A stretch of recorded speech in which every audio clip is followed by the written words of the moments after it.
Hey, welcome live. Excuse me. Welcome live to the Wednesday night broadcast. Let's see what we got for settings here.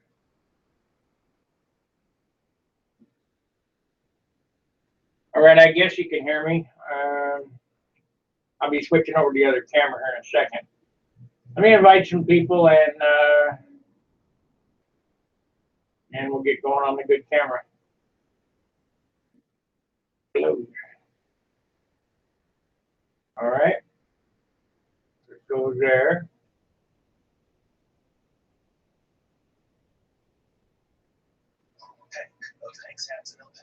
And we.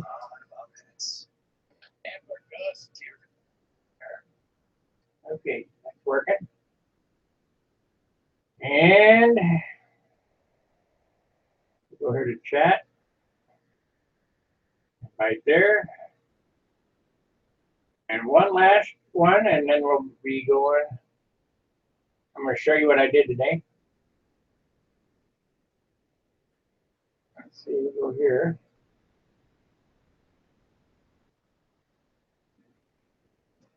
And that's the bench.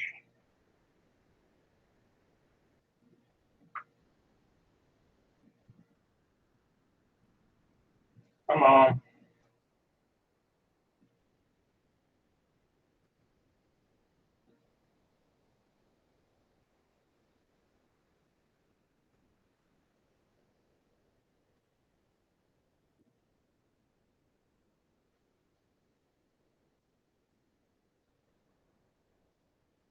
QE and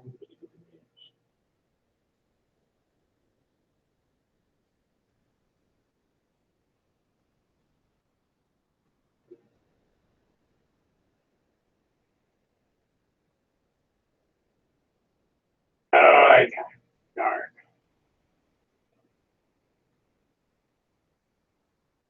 I go here again.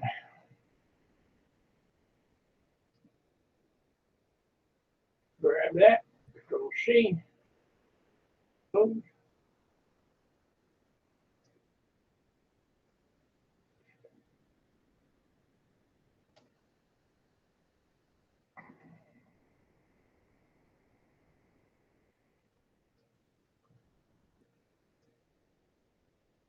All right.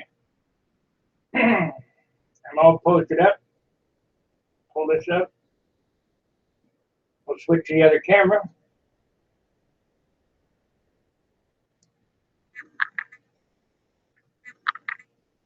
I think I need a little down on that.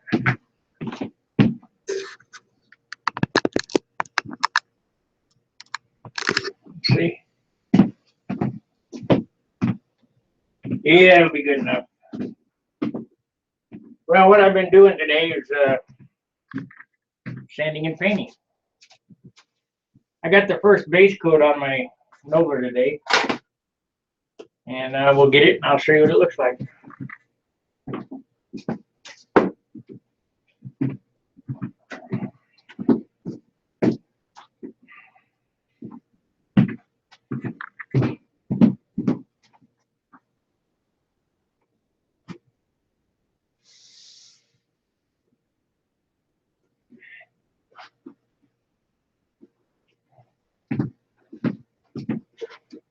This is one coat, and what happens now is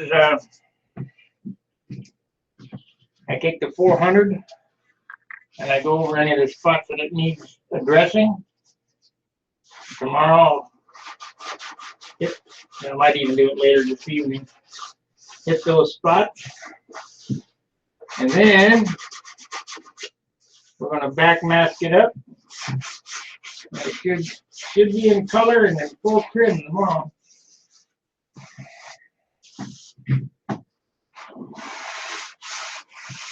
Like I said before, I'm not making a concourse airplane, but the way that I do things, the airplanes are pretty much finished when you get to this state. There's not a whole lot of remake because every piece was sand it and finish as you went along. The only thing you got is like little hairs sticking up or whatever. Really, a guy doesn't even have to touch them up, but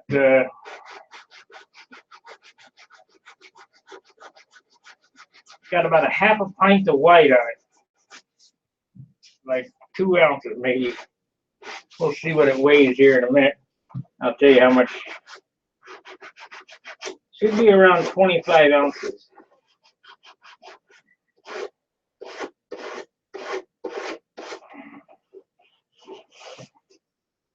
Let's see what it weighs.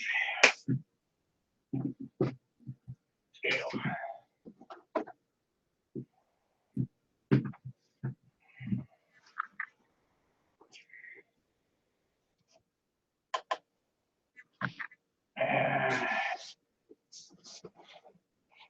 Yeah, bottom needs some work.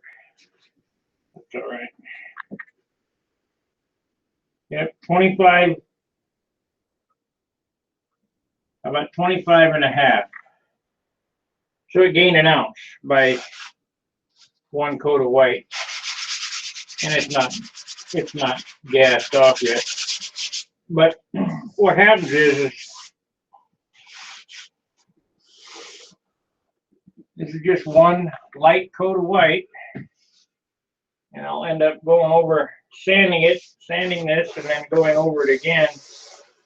And then we'll go to the reds and the blues and all the colors I'm going to put on it.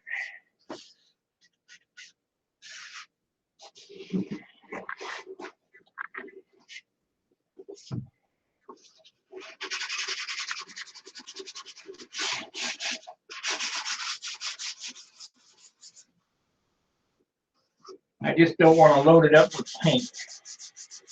And we want this thing under, I'd like it under 40 ounces, but I think it's going to be around 42.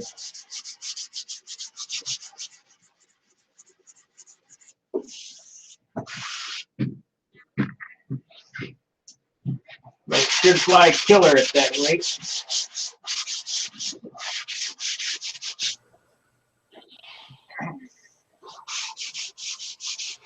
Ron O'Toole told me that they once had a number that was 36 ounces.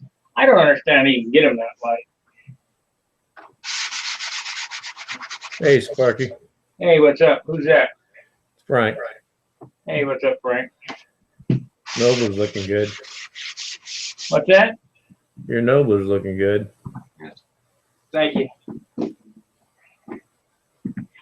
This is 1 coat, first coat. How many coats of white are you going to put on it? 2 is all this is going to get. You do a floating bell crank in that? Yes. Or suspended bell crank, I should say. That's what I do on everything, is a suspended bell crank.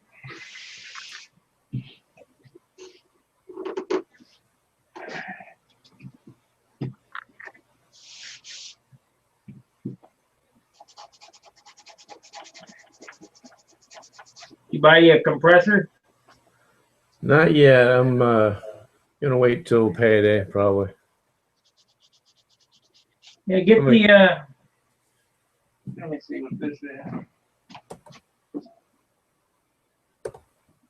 Get the 21-gallon, 2.5 horsepower compressor. 21 gallon? That way you just buy it once. I got that other pancake compressor. If you live close, you could use that one. I wouldn't care. Yeah. But I use that little pancake for tires.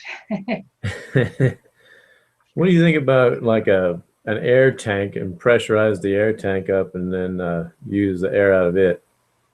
I did, but you end up running out of air. Okay.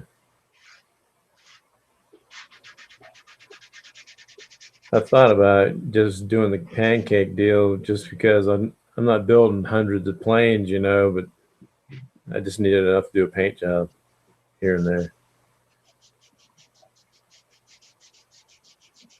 Get you some $2 filters, you know, water traps from Harbor Freight. Goes on the gun. Okay. Do you need a regulator on the compressor? They usually come with one. They come with one, but you also need a regulator at the gun too if you're using HVLP. Oh, okay.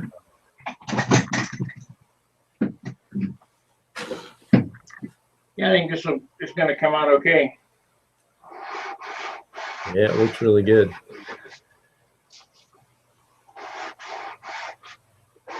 I got a video in the works that I'll put together tonight, do the voiceover tonight when it's quiet, on how to install the canopy. Okay. That'll be interesting. Yeah, it ain't nothing. Now, do you keep it masked until it's completely painted? Sometimes. Yeah, I didn't know whether you'd unmask it and then remask it again or what. Sometimes I do. You ever get any bleed under? Sometimes. You use 91 proof alcohol to get that off. Oh, okay.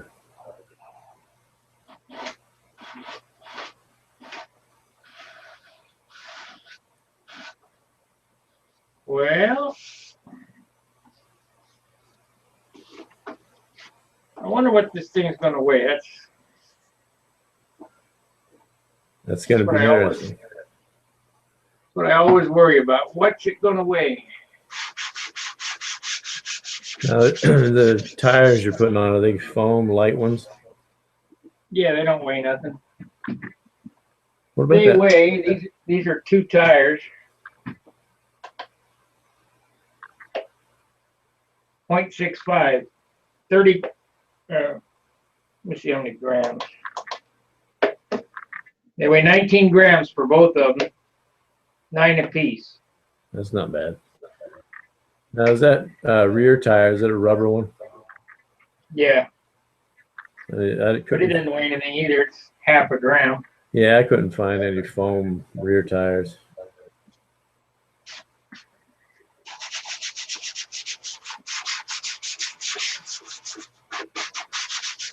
This is 400 I'm sanding with here. Okay, you don't use like wet sanding, or you just dry sanding it? I'm just dry sanding the chunks off of it. Okay. And the way I build airplanes is, I was explaining that before you came on, is each piece is ready to finish before I start painting. So there's not a whole lot of remaking at the end. Right.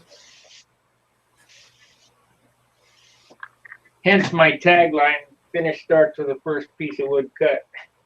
Yeah.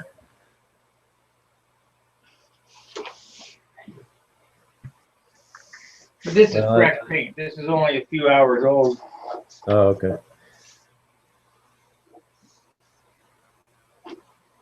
Well, I'm building the full-size flight streak as well. And I did the no-no. I sanded the sheeting on the wing, and it made it look bad. So I took the sheeting off and resheeted it. Yeah, you don't never sand the sheeting. Yeah. Follow my videos. I mentioned that. Oh, I know you do. There were just certain parts that I wasn't happy with, so I kept sanding. I sanded it too thin, and I was like, "Yeah, I got to redo this."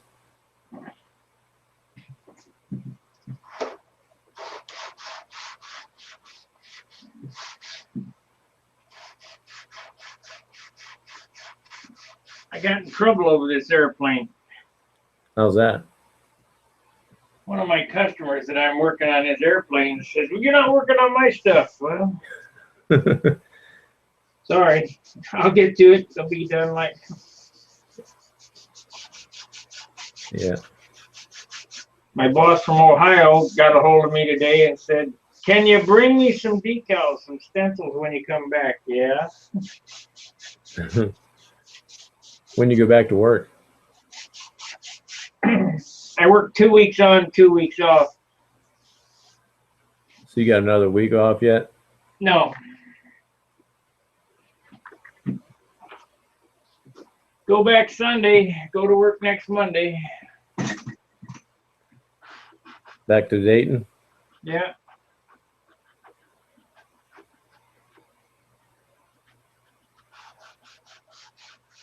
trying to get this to the point where I can start clearing so I can clear the other airplanes that I got painted. 'Cause, you know, I got it set up as a, let me turn the fan off, by the way.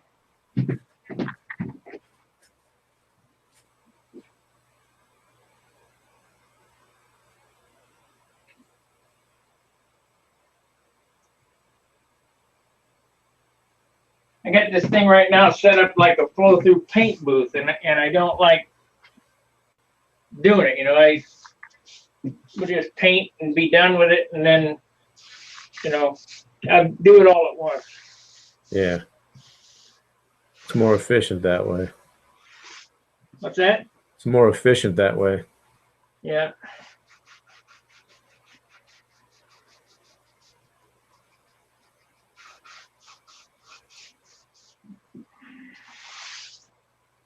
Hey, I Steve. hadn't really planned on painting this tonight, but I did it anyway.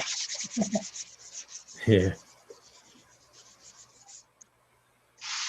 Well, you know, once you start painting, it's almost done. Yeah. Well, I do have my other projects I need to work on.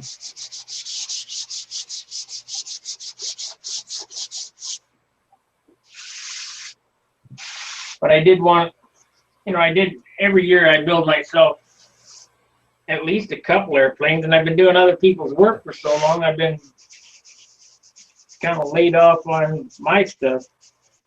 Right. That's kind of like what I'm doing. I'm building a Gillows B-29 for a friend of mine, and I've had that plane for like 10 years almost, and it's still not finished. That guy's real patient. Yeah, I guess. I think I had the kit for like 6 years before I even started it.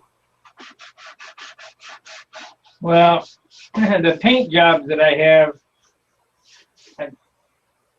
come August or September or whenever whenever Paducah is, I will have had them 2 years. I delivered half of them last year, and I'll deliver the other half this year. Yeah. Do you constantly have people having you build planes? No, it's never ending.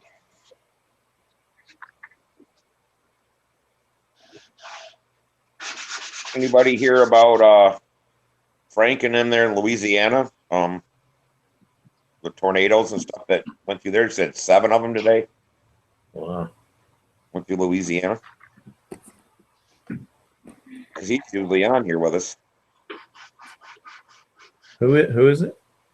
Was it Frank down there in Louisiana? Oh, you mean Jamie? Jamie, yeah, Jamie. Yeah, I just texted him. He's fine. Oh, okay. I was messaging him on Facebook. He's playing hockey. Oh,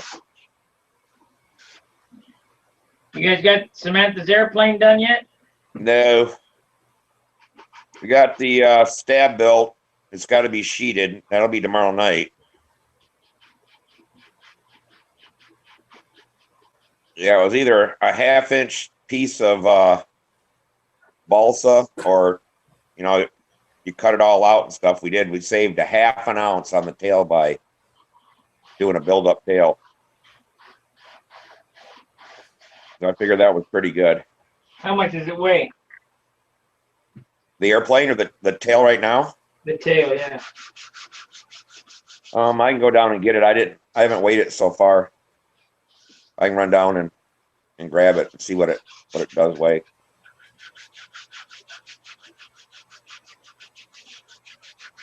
Hold on a second. So Sparky, I tried doing the brush on color. I just tried it on a little spot on the plane. Not happy with it. I'm gonna sand it off probably later after it dries. Yeah, I can't brush paint, make it look good. Yeah, I didn't know what it was gonna look like. I just thought I'd try it, and it's like the dope dries before you can get it on there smooth. Yeah, you gotta have a lot of thinner, a lot of retarder, a lot of thinner. Yeah. I'm just gonna wait till I get a compressor, a bigger compressor to paint it then.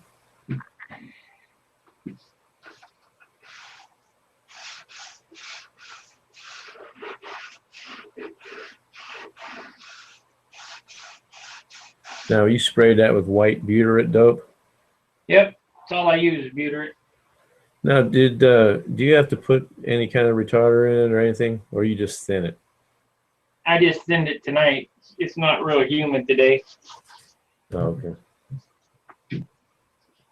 It's snowing. Believe it or not, it's not humid when it's snowing. That's weird.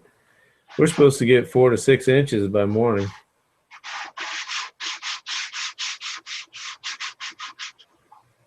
Well, this isn't really a snow. It's just kind of a spit, you know. Oh, okay.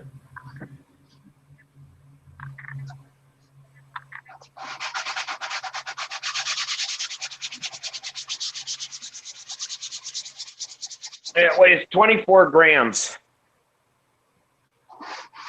That's the whole thing, hinges, everything. No, that's just the stab without the. I don't know if you can see on the TV. It's Without the what sheeting. I got. Yeah, without the sheeting on it. Let me see it. Hold it. That's 24 grams, so it's going to be.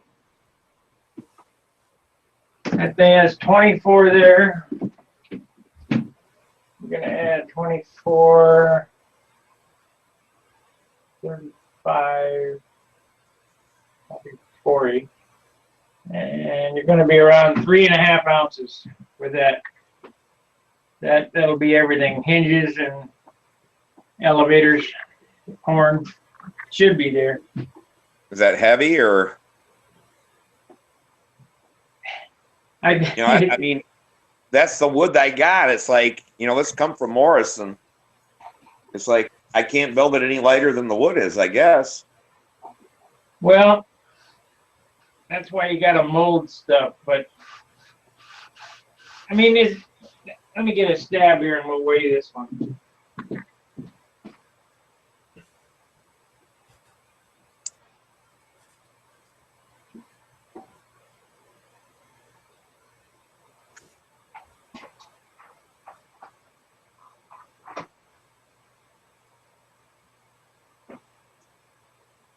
Okay, so I got two elevator stabilizers here. This one's a little bit bigger, but it's sheeted and built just like you got there. This has hinges, horns, and this has 3 coats of dope on it. And it weighs 92 grams, which is 3.3 ounces. But this one here is huge. Yeah, I What does guess. that go to? Huh? What does that go to? My other, or an XL. This one here goes to an XL as well, but it's built different. And it weighs 2.1 ounces, and it's finished. It's got soak spat on it and 3 coats of dope. So how much is that? Is that the same? Just about the same one? Yeah, it's pretty close to the same size. So you lost a half an ounce without the sheeting? An ounce. An ounce? Wow.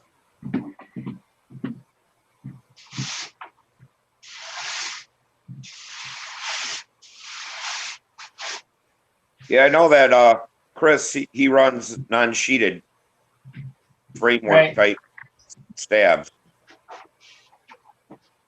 I just always heard they flexed and stuff really bad when they fly. This one's not sheeted. This one weighed that's not fair. This one here weighed 1.25 ounces with everything on it. That's dope. Everything, huh? But it's small. Yeah. Hey, Sparky. That stabilizer and elevator on that Nobler, did you have to cut out the center of the elevator and stabilizer? No, it's built up. It's got one stick for a leading edge, one stick for a trailing edge, ribs in between.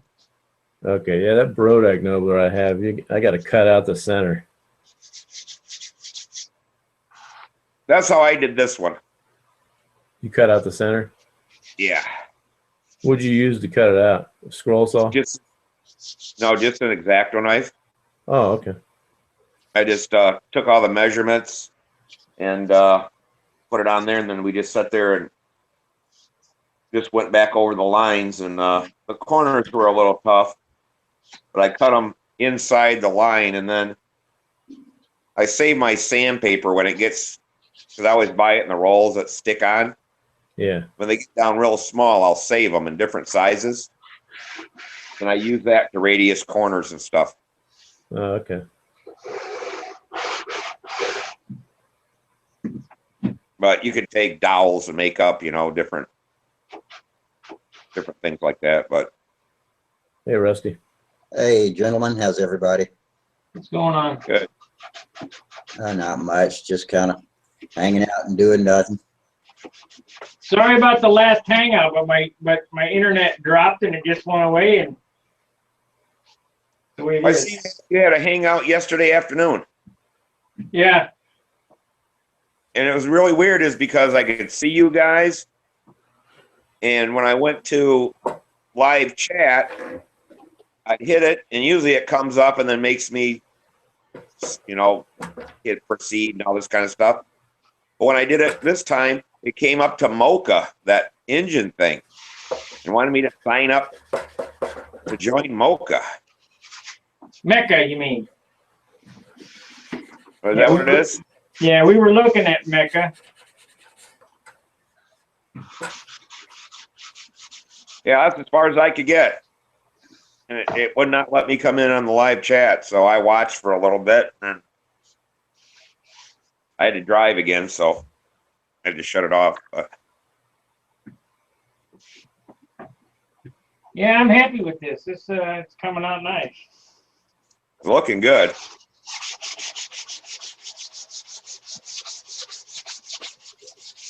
Now, is that the white? What I got in mind how to paint this thing, it's colors and trim. It's going to go so fast, it's ridiculous. That's your base coat white right there, Sparky? Yeah, I usually don't put this much white on one, but I got this idea for a paint job that it's going to be, the trim color is going to be white. So instead of painting the white as trim, I'll just paint the base and then paint the color, tape off the white, and then paint the color. Usually reds and some blues come out a lot nicer when they're over white. Yeah. Make them brighter.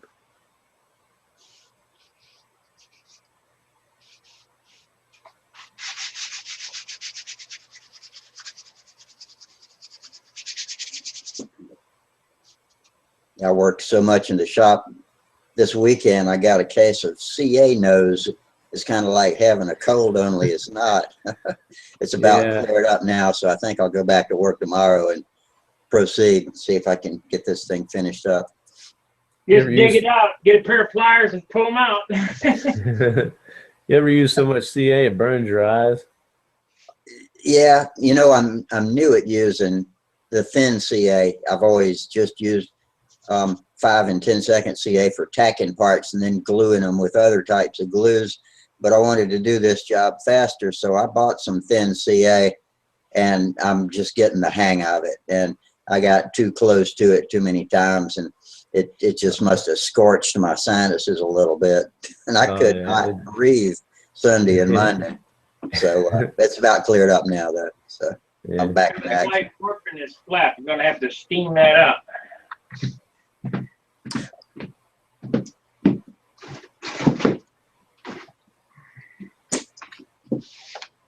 After the other night when I was asking you, Sparky, how to use water to straighten a piece of balsa, and I had that lead edge stick that was bowed slightly, the outboard one, so I used Windex instead of water, but I wet the concave side of it, let it sit, and I'll be damned if it didn't come out straight as an arrow.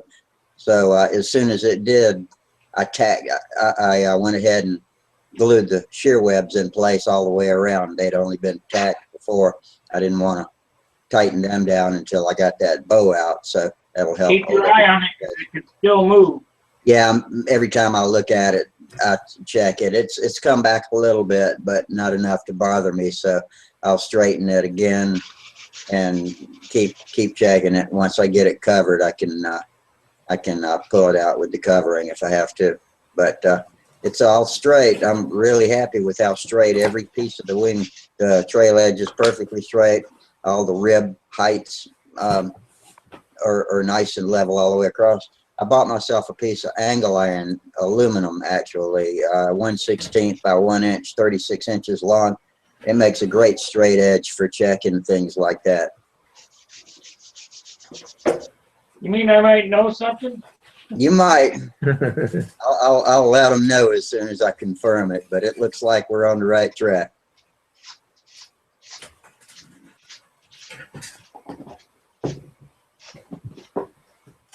Well, all the shit that I know, I've learned from somebody else.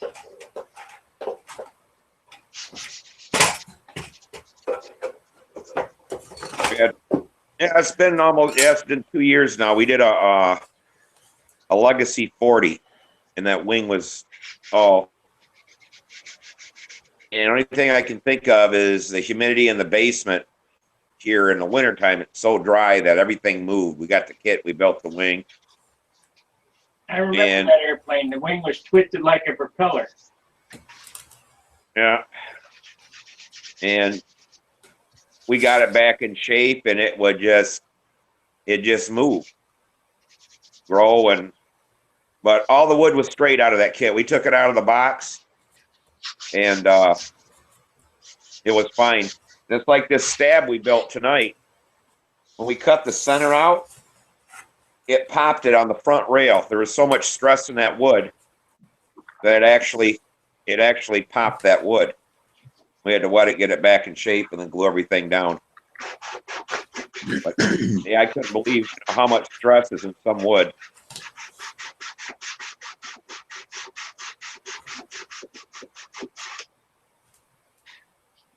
When we did, I took what was on the rods and had it there, and you can see it wanted to do it.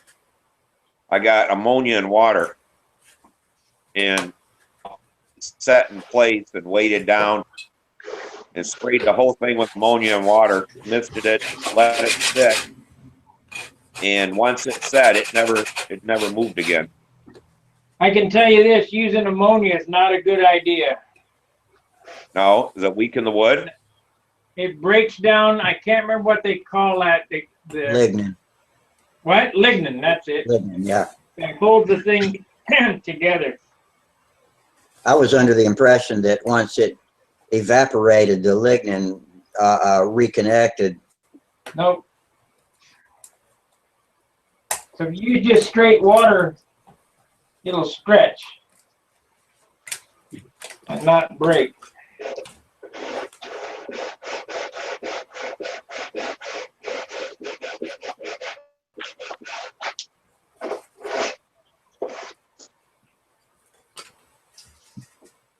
Say thank you, Charlie Reeves. Yeah. Have you made, now them flaps, I know that you take and taper them or whatever. Have you used, instead of like 1/4 inch, use 2 pieces of 1/8, glue it together, and then do it? Eric Rule says then your flaps will never twist on you. Yeah, and they're twice as heavy too. Are they? You got all that glue you're carrying. Yeah. No, I think I'll just stick with solid piece of wood or built up or whatever.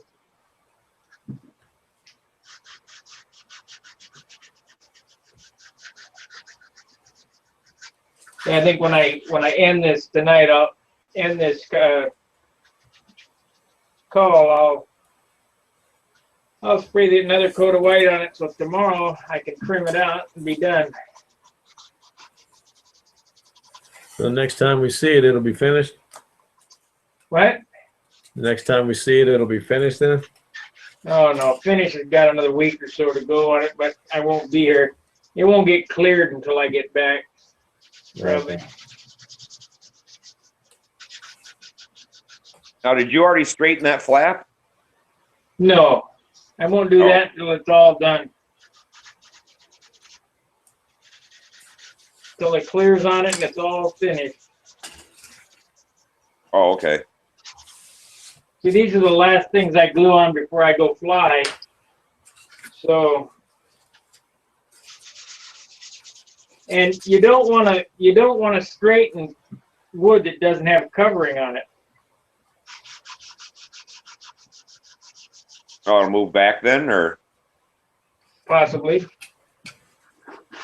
But after you're done finishing it, it has nothing, you know, you're not going to do anything else to it to disturb it, so.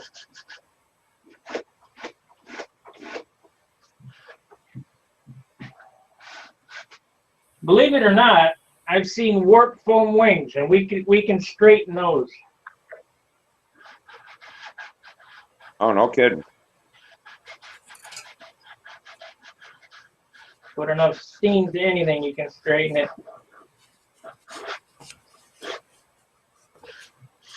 Now, I know that Bob Hunt, I'm not sure about Chris and them, but like on his elevators and flaps, he takes, and I know he uses really light wood, but then he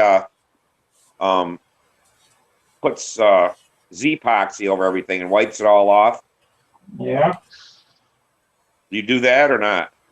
I used to do Z-epoxy finishing in the late 80s, early 90s. We used a different type of finishing resin, my Thunderbolt, my last Thunderbolt I built was done the Z-epoxy method. You know, it all depends. I don't normally because it's heavier. I just, you know, dope it and put the tissue on it and be done. Yeah, I thought, when you get damn 4-pound wood and then you put Z-epoxy on it, that kind of, takes away your light wood then. Yeah.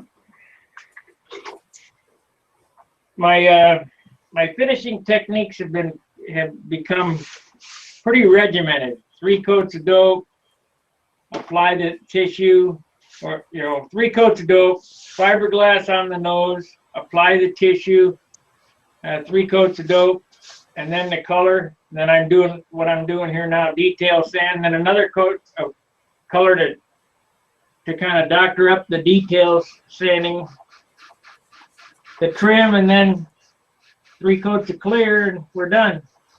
You apply tissue over the fiberglass? No.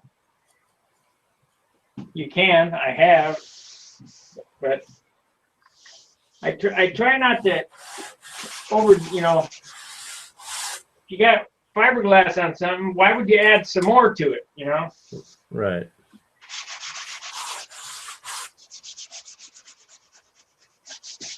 You don't see any difference in how it buffs out or shines over the paint over fiberglass or over tissue? No. Okay. You've seen my airplanes, right? You can't tell.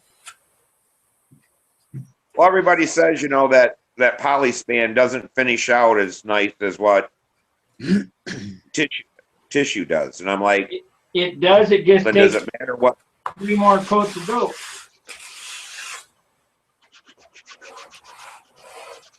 Oh, you just need more dope to fill it and stuff? Yeah, it takes more dope to fill it because it's more porous than the tissue.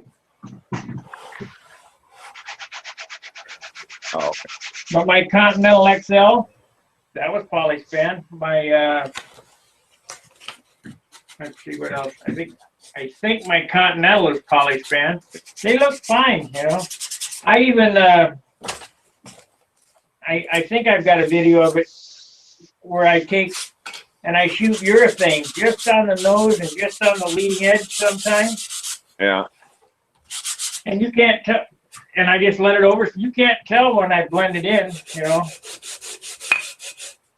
Wasn't one of your P-47s, didn't that have polyspan on it? All my T-47s had polyspan. Oh, okay, yeah, I thought that's what, when we were at the Nats and we're asking you how you did it, you're saying polyspan on that. Yep, they all had polyspan.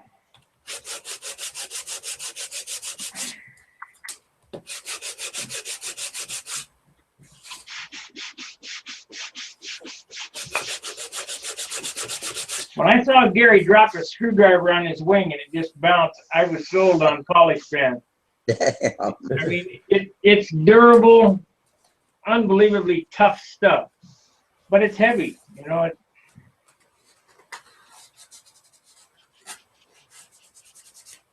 this airplane would be 1.5 ounces to 2 ounces heavier with polyspan on it. Oh, okay. So just don't set it down on something and don't poke it.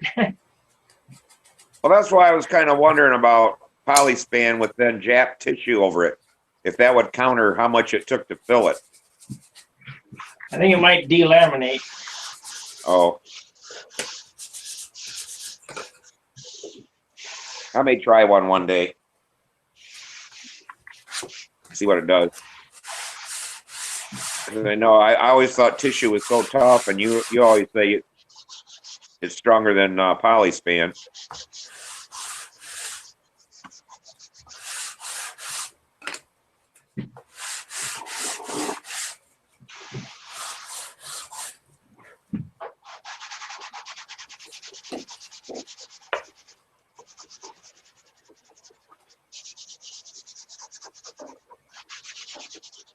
What you working on, Frank? Just sanding my doublers from a full-size flight streak. I got the junior pretty much ready for paint. Yeah, I've seen that online. That looks really good. Thank you. I tried brush painting the silver on. I don't know if you can see it, but you can see the brush marks. So I'm gonna sand it off. Yeah. Oh yeah, be right through that baby. I hadn't had much time to forum surf lately. Let me get on and catch up with what's going on.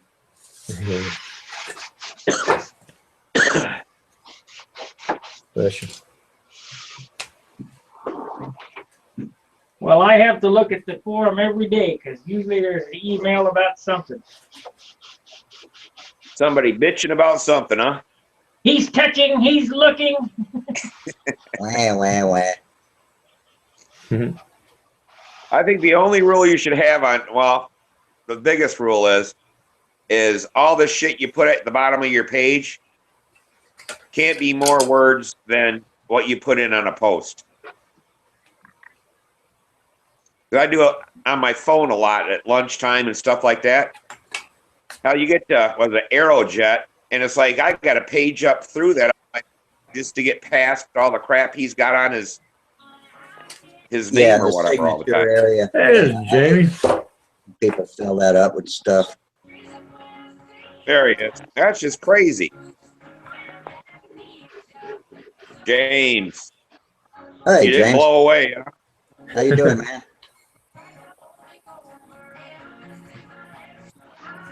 Were the tornadoes there by you today? No. No. Boy, that was a here. bastard that went through New Louisiana. Orleans. I see last night, or Monday night, just as I got off, the guy from Hot Springs, Arkansas came on. Is that right? Yeah, yep. Talking about Evo? Yeah, Evo. I was wondering what happened to him. He seems like a pretty nice guy. He Yeah. came on Monday night, too. He's an old hippie. Yeah.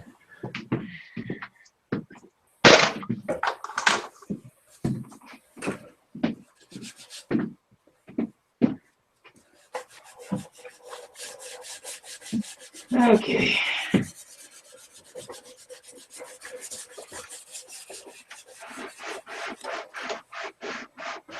Now, Gene Martin built that 20-point SV22. And it is nice, but I bet it drove him crazy. Yeah. Why was that? He built a 20-point SB-22. Just every little thing on it. Yeah.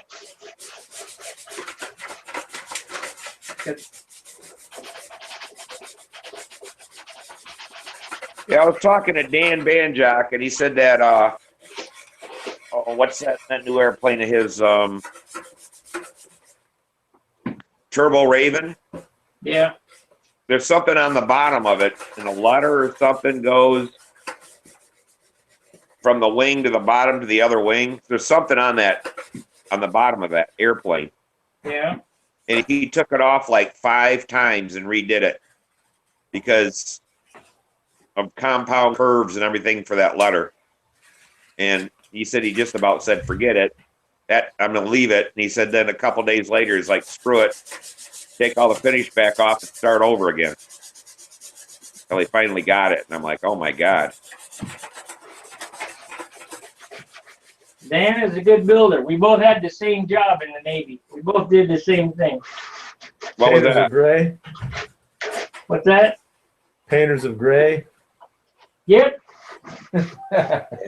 Dan's an A&P guy now.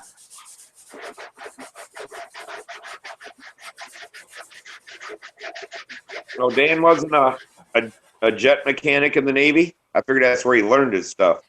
Nope, he was an AMS, just like me. Aviation structure mechanic, painter of gray. Oh, okay. Yeah, I can make airplane parts, but that ain't what we did. We just painted. Start at one end of the ship and work your way to the other, huh? No, airplanes. Oh, you painted airplanes. Yep. F-14s. Look up the bicentennial F-14 VF-124. That's my paint design. Look up VF-211 Checkmates. That's my paint design. Oh, shit.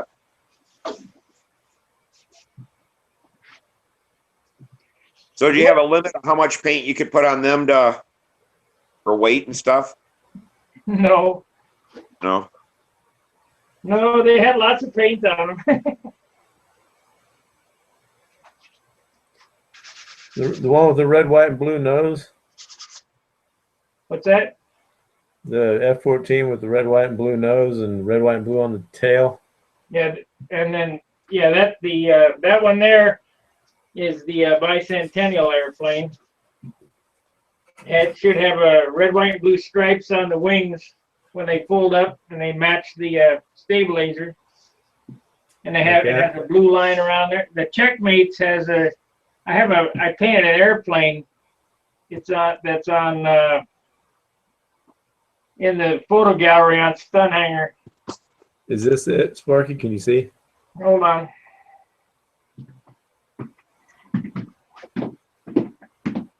Let me look. That is it, yes. Cool. That is the bicentennial. That was 1976. And they're standing on the tarmac at Miramar there, in front of Hangar 2, I think. And so look up VF-211 Checkmates. And that's I got a week's leave out of each one of those paint jobs. Woo! Well, at least they gave you more than gray to work with. Oh yeah.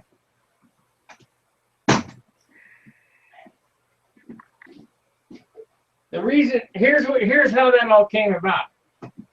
I was in VF-124, and that's the RAG squadron. That's where everybody goes to learn the new airplane, the new airframe.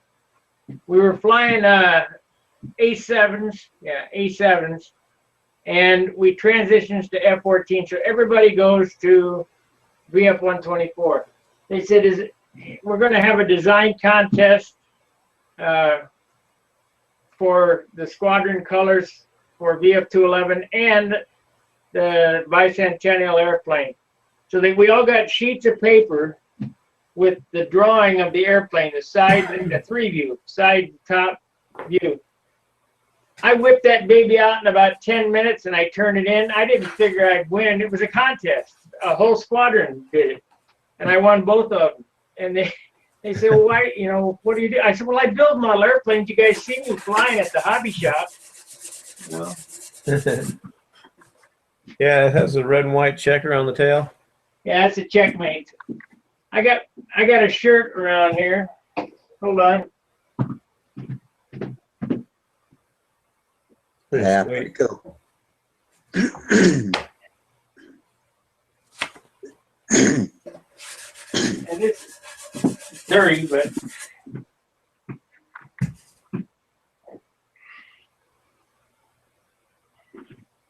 So them planes still exist in some museum or anything?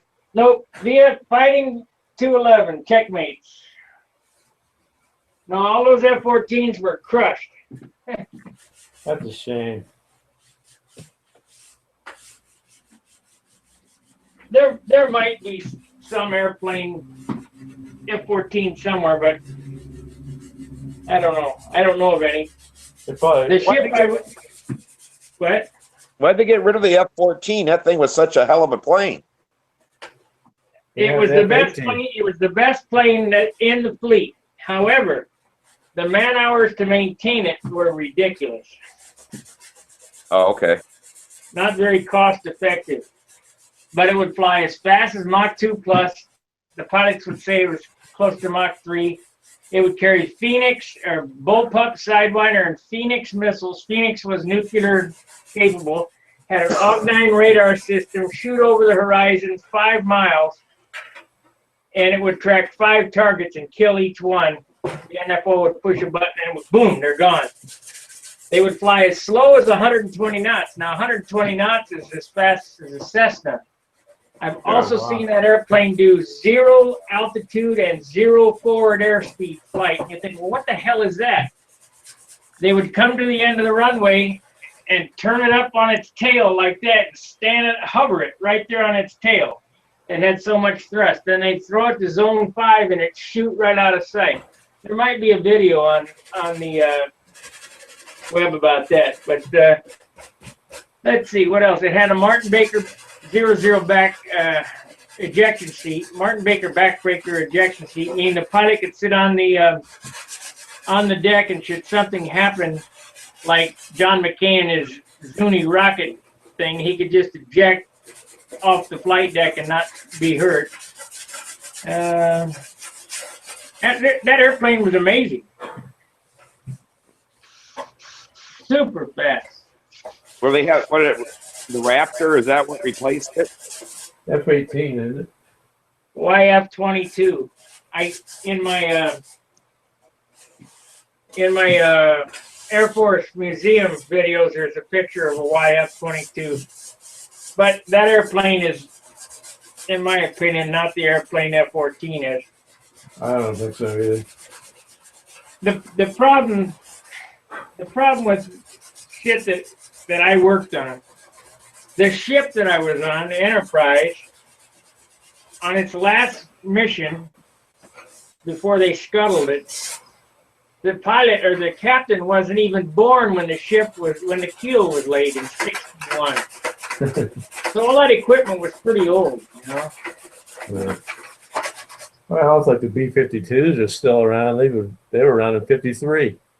Right. B-52's been around a long time. SR-71's been around a long time. Yeah.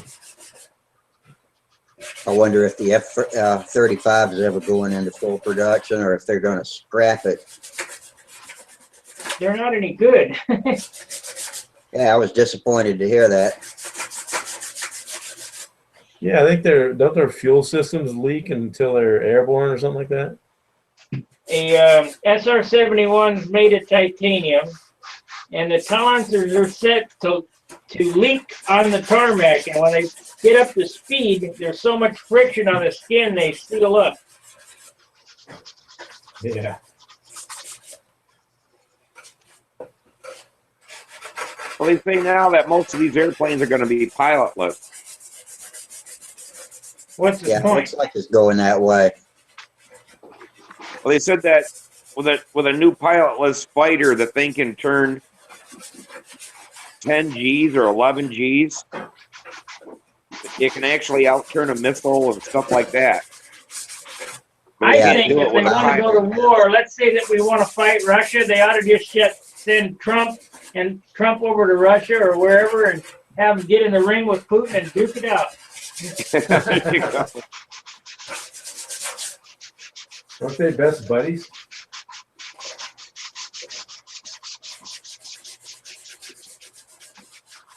At least that's what everybody makes it look like, anyway. Hey, you just can't fight with everybody. No. There's no need for us to fight Russia. I don't know why they got to try to stir that up all the time. I don't know why we're not really good friends. Well, You know, we got Ukrainian friends, you know, the Yatsenkos and them guys. yeah. There's nothing wrong with the people. It's all these megalomaniacs.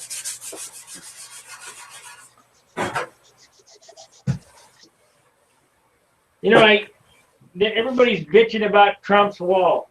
Okay, let me ask you this. You lock your front door at night? Yeah. Okay. You know, Because if you didn't, why don't you give me your address? I'll come over and make a sandwich. It's the same thing. exactly. They asked a bunch of these liberals, "Oh, will you take these refugees in and stuff?" And none No, of them would. None of them would. it's cheaper to build them housing over where they live than it is to bring them here. Yeah. What I don't Yeah, I think- understand is all these guys are military age. Why aren't they staying in their own country and fighting for their country? Exactly. Well, you can see when the Iraqis had all of our tanks and all that kind of stuff. And on foot, I'm like, if I was in a tank and if I was going to run, at least I would take the tank with me. Yeah. I mean, they got beat by Toyota Tundras with machine guns in them. I'd have had that tank a hauling ass across that desert. Do you know So I can't everybody's run that wound far. up about the Iranians? You know, when I was in the Navy working on F-14s, we trained a squadron of Iranian pilots. We sold all them airplanes to Iran.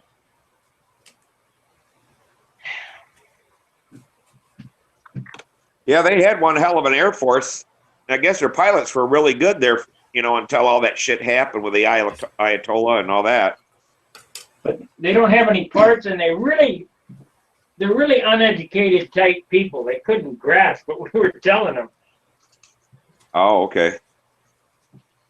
So they're, you know. Well, look You'd be upset too if you lived in the desert with sand fleas. You'd be agitated too. look at the Iranian Iraqi war that lasted what, 10 years? What's that? They fought over like 30 miles worth of damn sand, and all them people died. I mean, neither one of them could do nothing.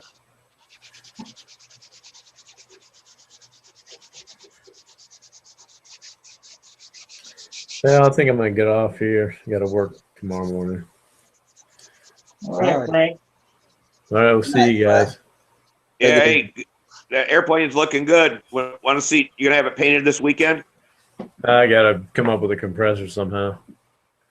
Oh, okay. I got the HPLP guns, but I don't have the compressor to use them, so I have to get one of them first. Yeah, got a buddy that you can borrow a little compressor from. They don't take much air. Yeah, well, I have a little Badger air compressor, but it's not big enough. No, yeah, the Badger's not. Yeah, I'll work on it. I'll do something. I don't know what I'm gonna do, but we'll figure it out. You guys take care. All right. Yep. Bye. Bye. I got a slight dent in this flap. God, it's aggravating. Not even finished, and I got a hanger rash on it. How do you get the wood grain out of that airplane? Just by the The primer? Sand. What you do is you 3 coats of dope. When you put that on, then you put the tissue on it, and then you put 3 more coats of dope, and you sand in between coats. So what you're doing is you're sanding off the high spots and leveling the low spots. So here's the high spot of the wood, here's the grain right here, here's the high spot, here's the grain. So you're just filling, you want to just put in just enough to fill the grain. And then when it frosts over, you're ready to go. Oh, okay. 'Cause we still got the tail of that one airplane Samantha crashed, and we had all of it out of there. You know, it was heavy. You know, we got all the wood grain out and stuff. But it's been down there for a few years now. All the wood grain's back as that dope has dried up. Nope, that ain't what happened. Dope is always shrinking. It It shrunk. shrank back. Yeah, it shrunk down in it. Okay. Here's what Ron O'Toole told me. He said, don't worry about getting all the grain out. Just make it clean. And, you know, because if you get all the grain out, every bit of grain out, the airplane's going to be too heavy. And then Gary Hayjack told me, he said, don't worry about, like, this looks white on the movie. Yeah. But it's pretty splotchy. And if you hold it up to the light, you can see through the wing. I mean. Yeah, I seen that earlier when you tipped it just right. I can see light through it. Right. So what happens is I'll fix this stuff here, and I'll just put another light coat on it. You'll still be able to see through it, and you don't worry about it. And your eyes don't catch it, you know. Otherwise, the airplane's too heavy.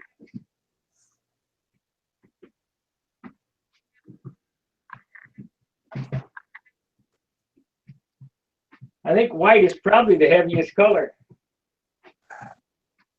Yeah, red is usually the lightest, and then blue is a little heavier, but because they got to put so much pigment in yellow, otherwise it's transparent. But yeah, white will have like 3 times the amount of titanium dioxide as other paints. Now that is sand, ground sand. Well, red has iron in it. Yeah. Well, the real bright red is in the iron oxide. They're a different. That's why red is so expensive as a paint. Like, say, if you buy it for a car or whatever, or like some of Harley's reds are just so damn expensive. That's why it costs you $500 extra for certain colors. I gotta paint this red. I got a big pile of Harley Davidson paint, except for it doesn't work very good. Oh. It'll paint metal okay, but it's not good for wood.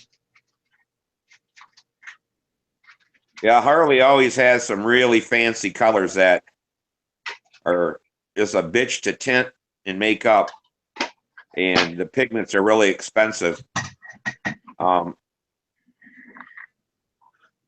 Actually, the most expensive pigment we had was John Deere green. When we were trying to get the John Deere contract, because they couldn't use lead, so they had to go with something else and still get that green. And I forget, a pint of that stuff was like $1,000. It was crazy. Damn. Yeah, to get that brightness. They just saw you coming. I figured they just mixed yellow and blue. It actually was John Deere is a special damn pigment onto itself. I don't know where they get it from, what they grind it out of that gives it that green color.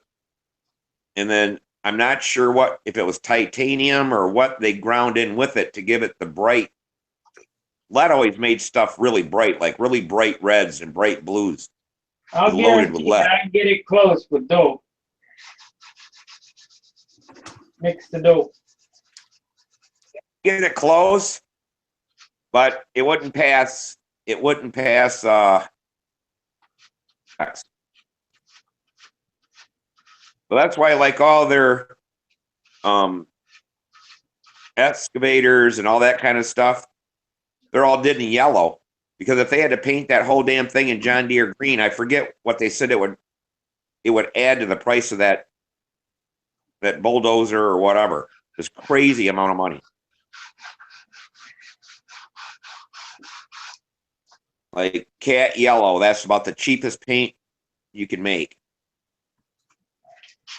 for pigment wise. It's durable and that dull yellow looking, picture like an earth tone pigment. Yeah, it may not fade in the sunlight as bad as the green will either. Yeah. Blue and That's I guess my dad's red's John Deere. probably the worst about fading in the sunlight. Seems like it is on my decals and stuff anyway. The red always goes first. Yeah, my dad's John Deere garden tractor I still have, and it needs to be repainted, but it's finally dulling out. But it's a 1967. Hope you guys stay tuned for my down and dirty paint jobs. Is that coming up? Yeah. Paint jobs that I'm gonna kind of like searing a steak, knock off the horns, sear it and go. Oh, okay. Oh yeah, I like to see what you know. It's one thing to talk about it on the forum, you know, do this, do that. It's different when you can see it. That's one of the reasons why I started this. A lot of people think I'm full of shit when I tell them on the forum.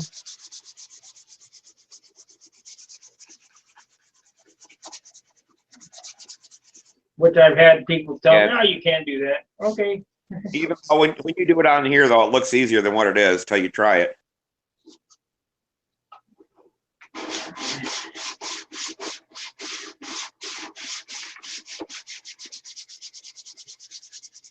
Oh, the other thing is, go ahead. How do you zero your flaps and elevator blocks on and stuff like that? I put a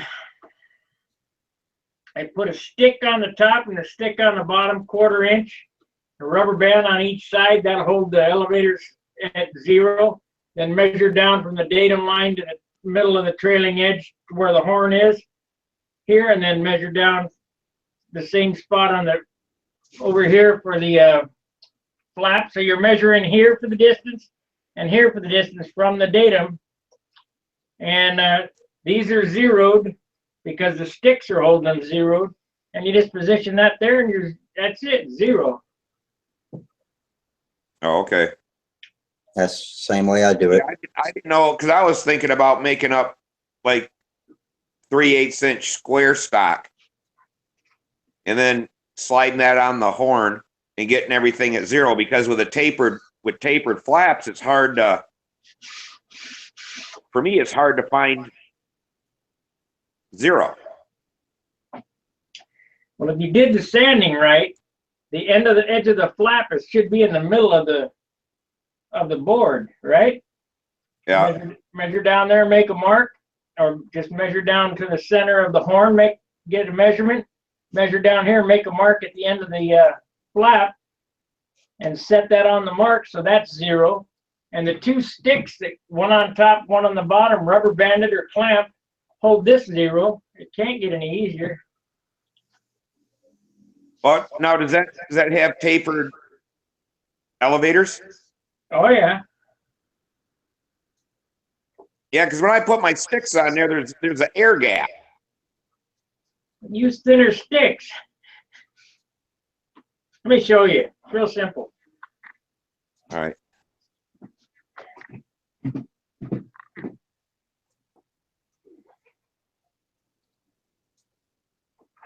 Okay, here's a piece of 3/8 wide by 1/8 inch thick.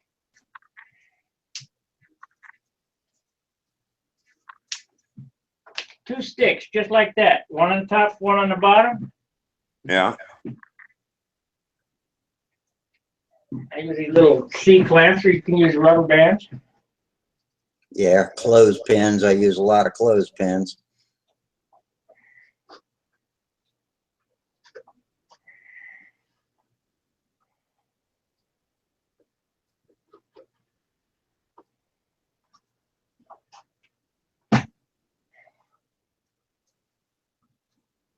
That's it. And that's 0. You got it? Oh, and just, Yeah, just use thin enough strips so they flex around the curves. That's 0 there. This is 0 here. Can't get any simpler. oh, okay. See, I was putting on sticks that didn't bend and then trying to measure in between the air gap, trying to find 0, and it was just a pain in the ass. It wasn't working good. Just a scratch stick and break it and clamp it on there, and that's it. Oh, okay. I don't know whether you watched that one video, but I looked right at the camera and I said, if you're having a problem, you ain't doing it right. Because it's real simple stuff. Okay. Yeah, because that'll, with this vector, not vector, I can't, what the hell is the other one we're building here? You're cutting out. I can't think of the name of this one we're building now. It's like a vector, but it has a little bit of an airfoil stab. Yeah, the Tempest. So we got to sell into this stab and then sheet it. Don't matter. But see, that was the way we did the vector. And I was putting the sticks on there, and I'm like, well, hell, it only hits in one place, because of right in the back. It was, flat there, and I could clamp it there, and I was wrapping it with something thinner like that.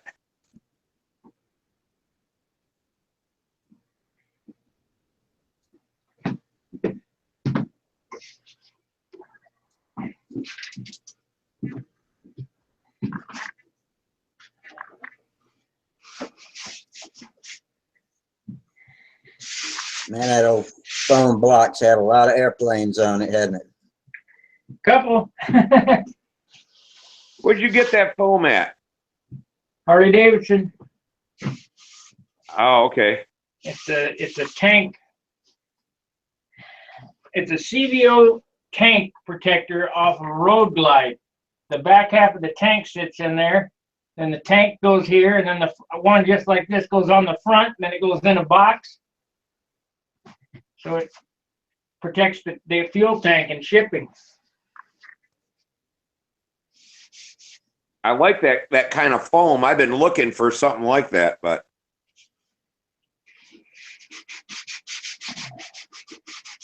Yeah, nobody else has got one.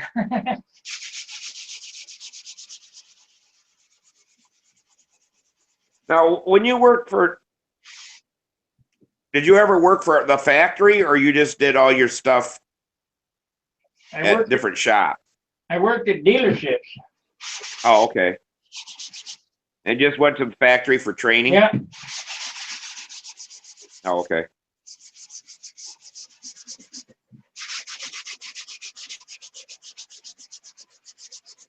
So you always lived in Missouri? No, I lived in California.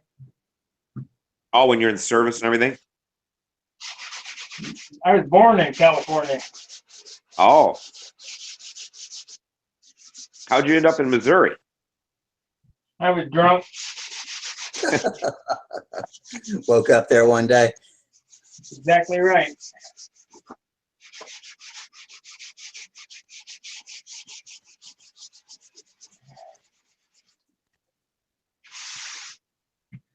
I can't believe this dope dried that quick. It's powdering off. You just spray it this morning? No, I only sprayed it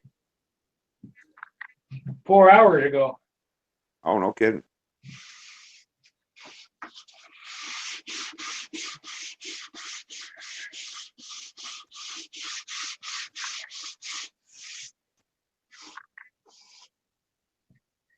But it's powdering off. That's all that matters.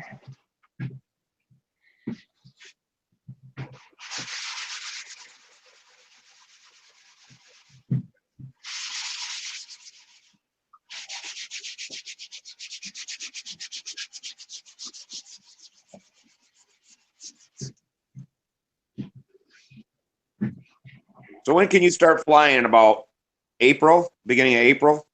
The weather be good enough? We have a contest this month. Oh, no kidding. Yeah, the isolated stunt contest ends this month. It'll be warm enough then down there? Well, let me tell you how that started. In my insane days, when I wanted to keep practice up, we were at a club meeting, and they said, "Well, what should we do?" I said, "Well, we could have a contest in mid-February. That's my birthday contest."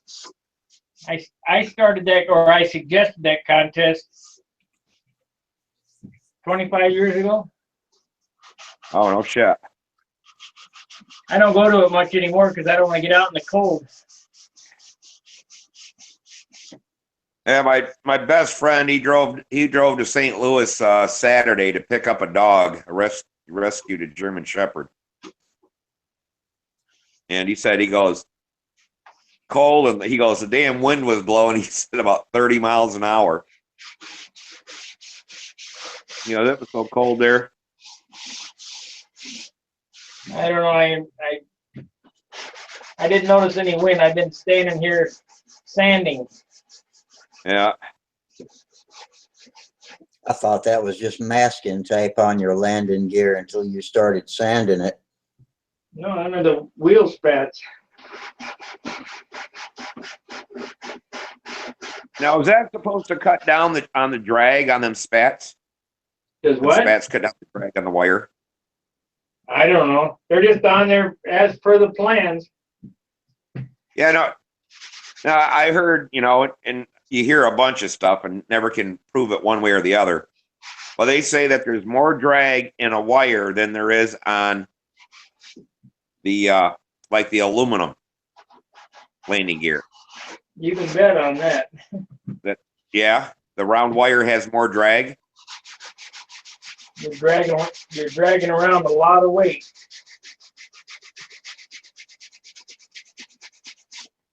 Hey, Beach. Can you hear us? Who? Beach. Beach. Yeah, Beach just come on. He's not Uh-oh. moving. He Here might we be go for the locked loop. up.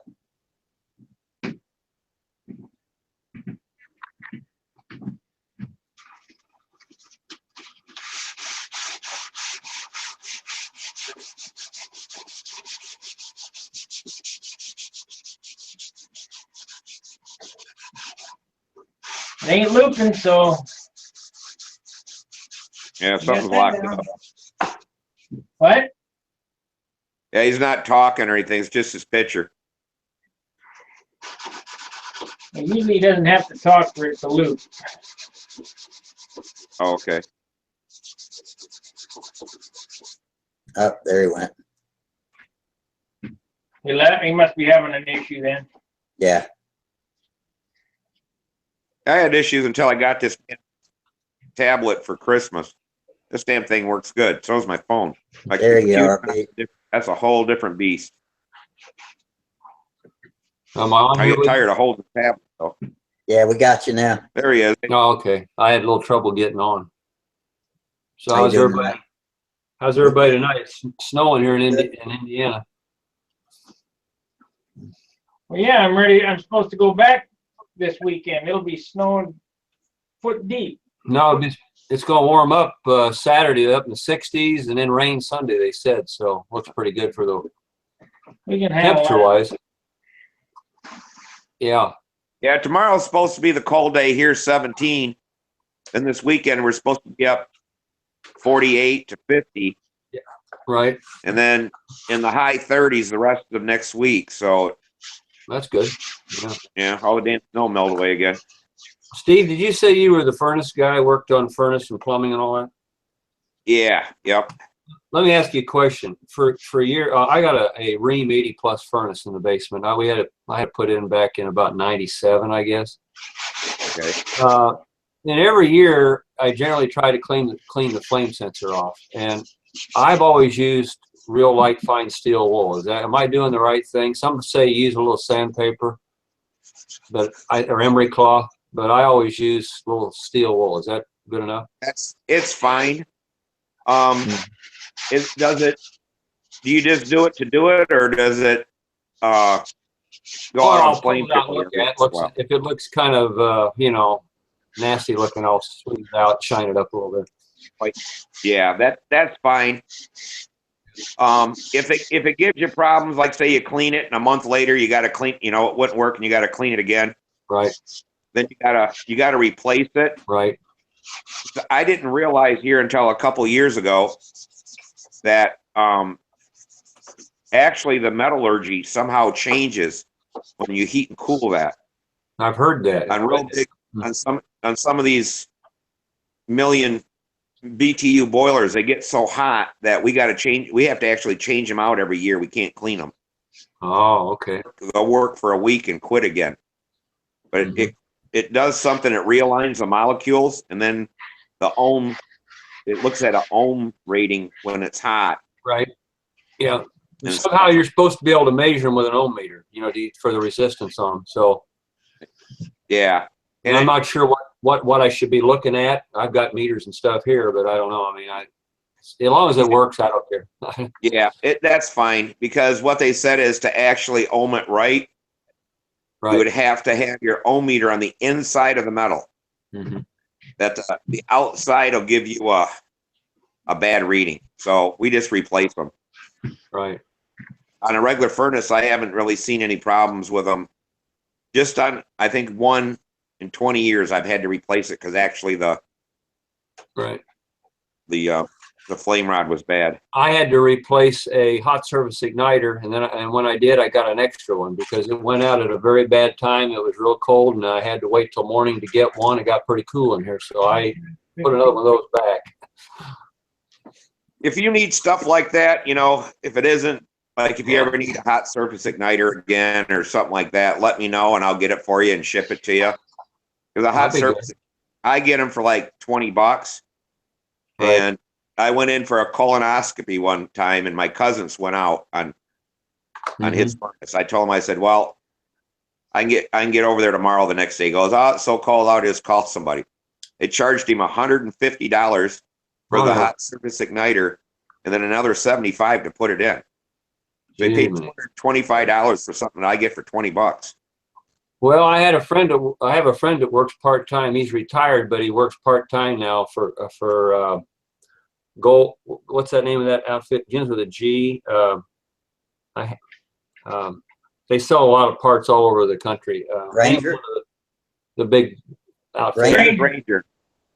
No. It's not Granger. No, I'll think of it in a minute. I can tell you in a minute.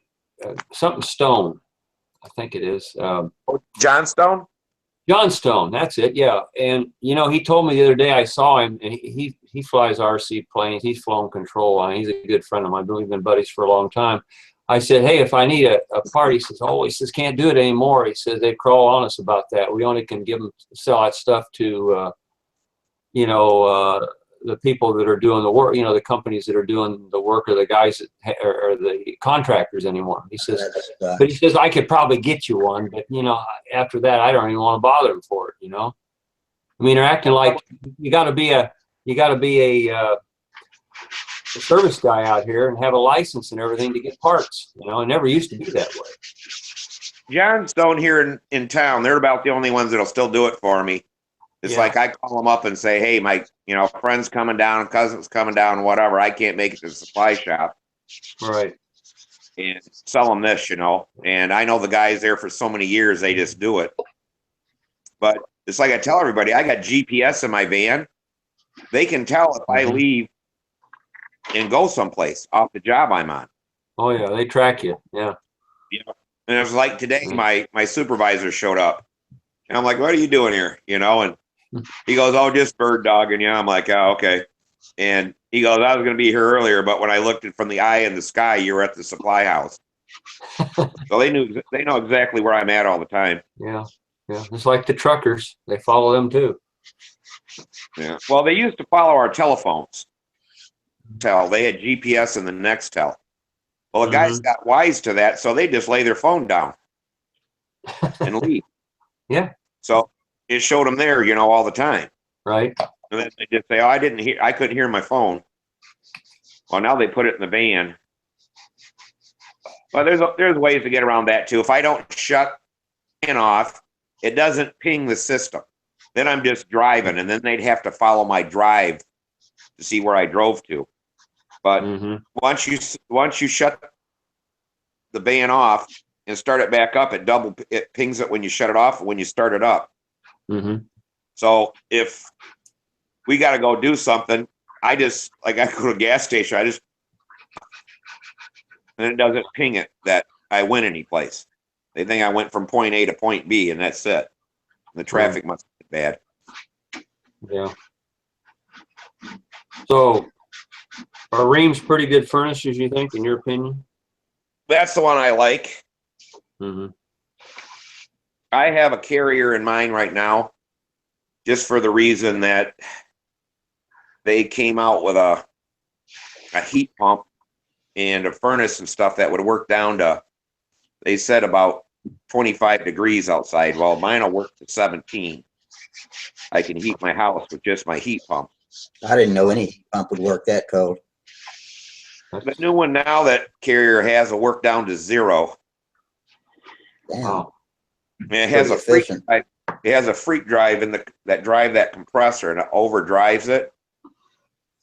So instead of 60 hertz, I think it'll go up to like 120 hertz now. They'll double the speed of the damn compressor, and it'll just pull the heat out of the air better. Than there's different feels on it, but that's why I got a Carrier now. Well, when I was in Florida picking Samantha up a car, my furnace quit working. I get back home, and the damn heat exchanger's plugged up, and thing's only 6 years old.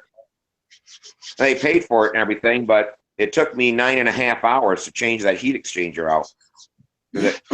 What causes the heat exchanger to plug up? Propane. But what it is that their stainless steel must not be that good. And propane has more acid in it than natural gas when you burn it. Okay.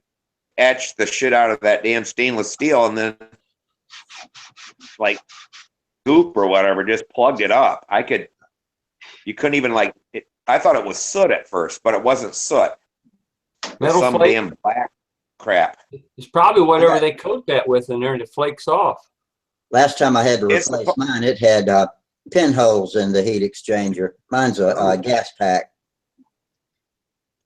Okay. Well, you can get that in the primary, but the secondary on these new furnaces on the 90%ers supposed to be 100% stainless steel, because that's the only thing that can take the acid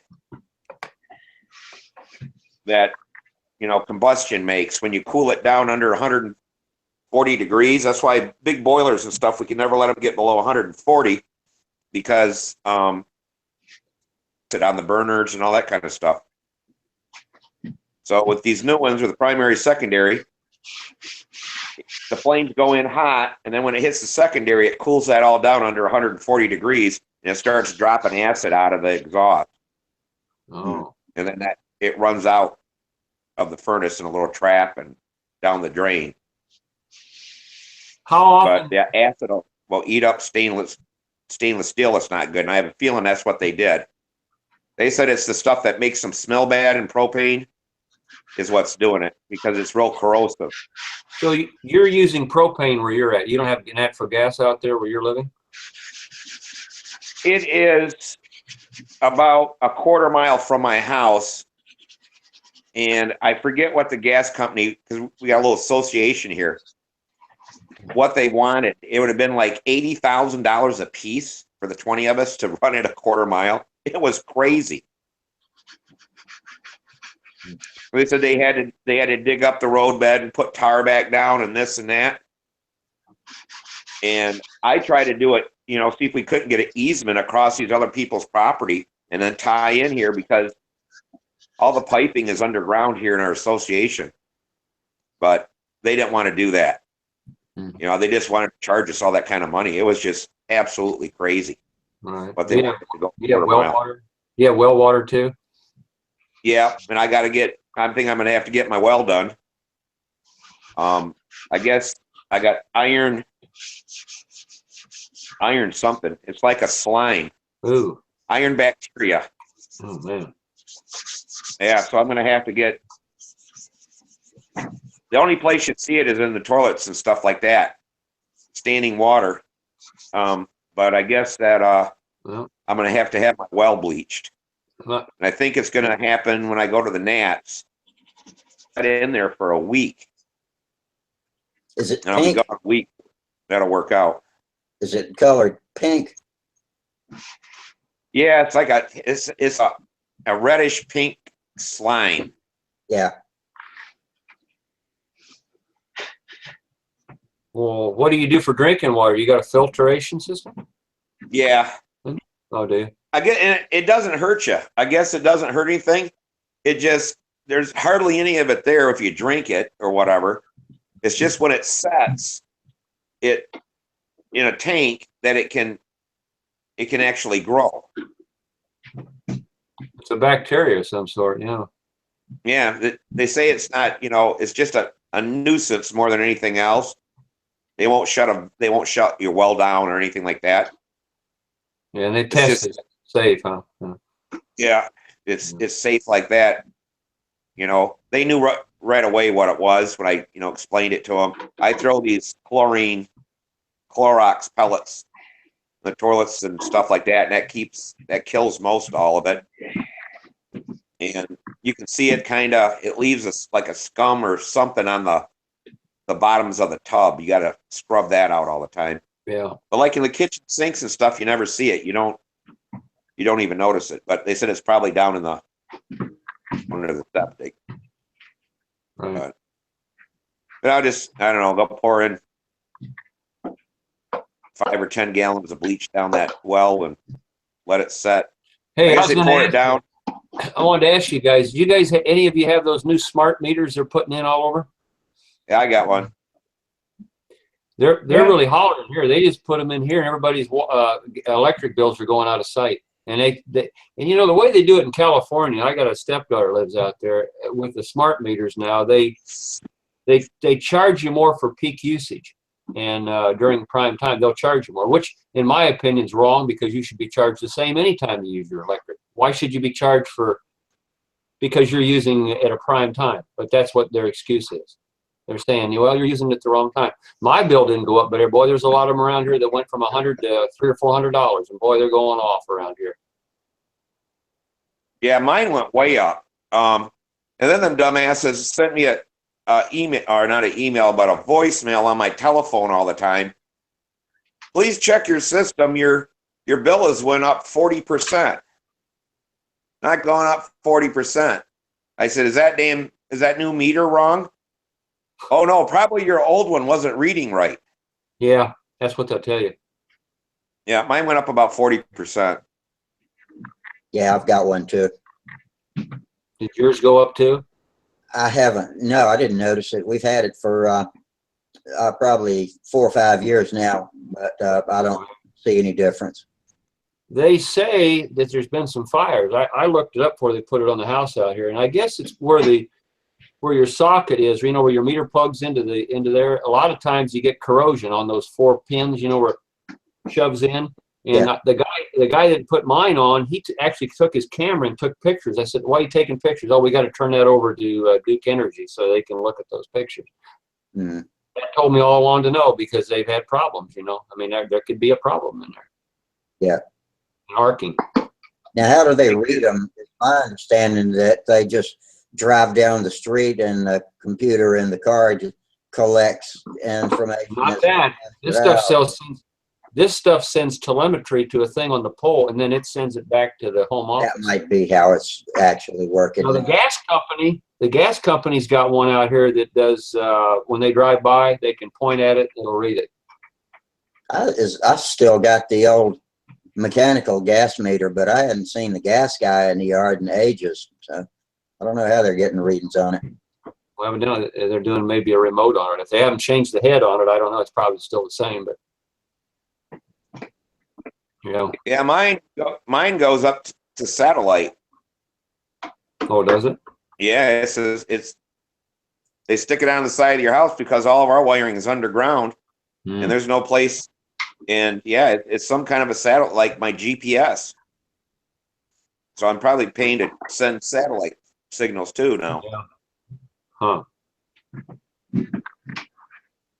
Well, one thing is they say they can monitor. They can tell a house what all is being used at any time of the day. That's scary. They can tell you what you got on, what you're doing. The federal government can then find out if you got grow lights coming on and going off. That's the absolute truth. Because we deal, I deal with a power company and all that kind of stuff when we set these big units and shit like that, and Yeah. I ask them about it, and they go, "Oh yeah," they said, "You would believe how many people are growing because of power usage." They can tell when it's like pulling huge amounts of energy and then nothing, for light and dark. Well, they ain't coming in here. I don't grow it, but I mean, I don't care. They're not coming here to see if I'm growing. They better have a search warrant if they come here. And I don't grow anything anyway. But we grow tomato seeds and bell pepper seeds. We start them out. That's it.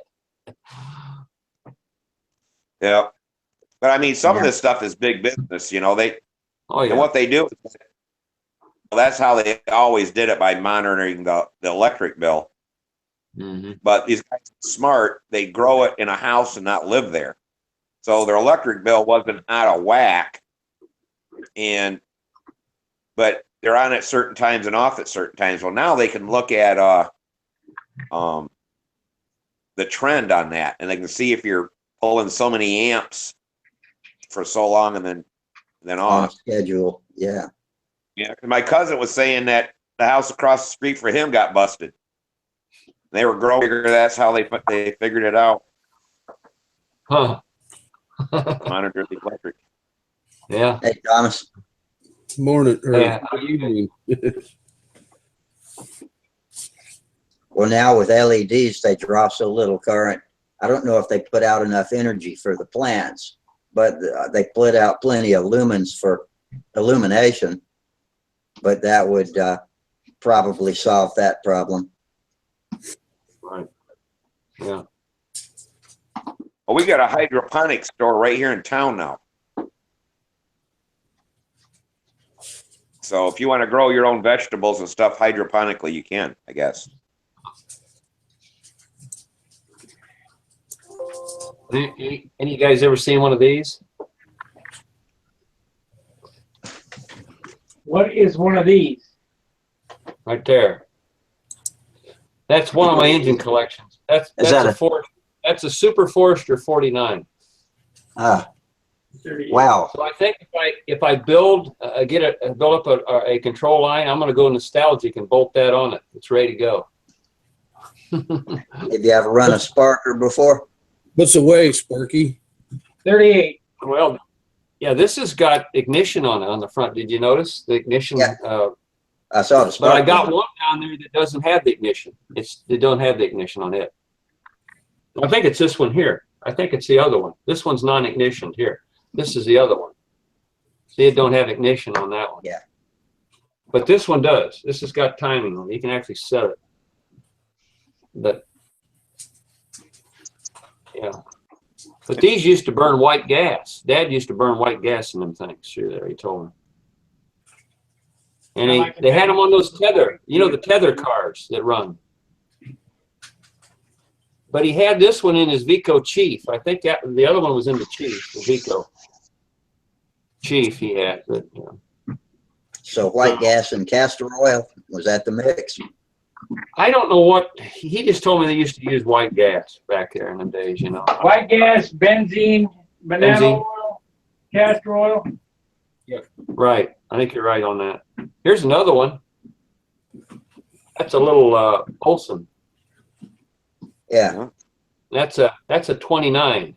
that's a See the nice number on it? looking engine. Yeah, I got 3 or 4 of them down there, and they run good. They're real loose when you go to flip the prop through. They're real free. You know, there's hardly any compression to them. Has it got a Dykes ring in it? I don't know what it's got in it. Because Rusty that'll might feel know. like no compression. Sparky might know. You know, if it's got it in there. I don't think they had Dykes rings then. Maybe they didn't have them. Yeah. But yeah, I got extra needle valves down there, and I got extra spark plugs. I got a whole box of those little small Autolite spark plugs for that ignition engine.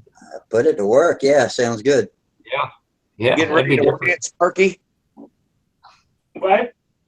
I said, you getting ready to weigh it? I already did. Oh, what's it weigh now? 38.1.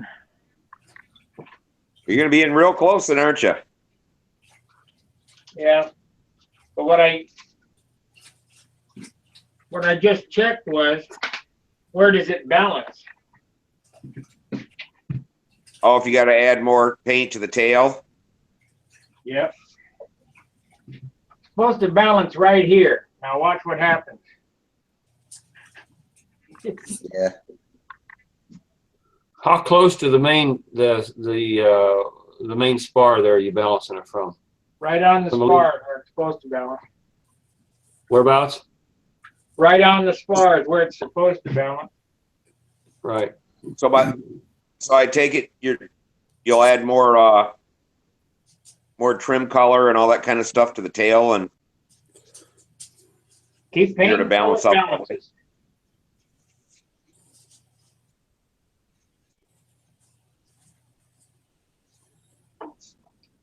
See, the deal is this airplane was originally designed for a Fox 35. What does that motor weigh with the muffler? At 7.5.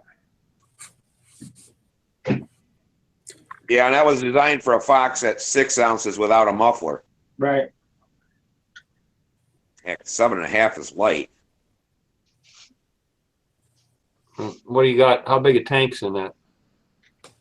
4 ounces. 4 ounce? Yeah.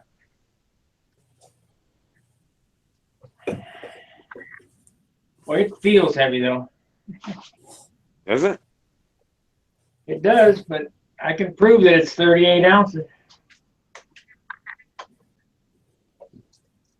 Is your tank the Dubro Clunk? Sullivan.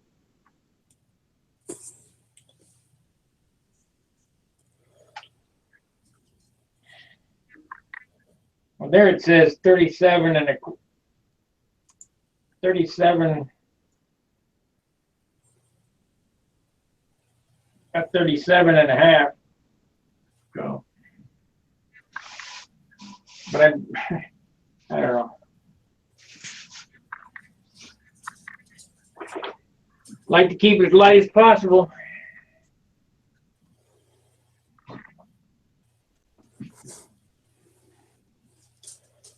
Your blue going on after that. Red. Oh, red. Yeah. I haven't quite figured out what I'm going to do yet. It'll come to me tomorrow as I start laying it out. I'm thinking about taking the I'll tell Samantha that by putting her in as your pilot, it made your airplane heavy. yeah. It's actually pretty light.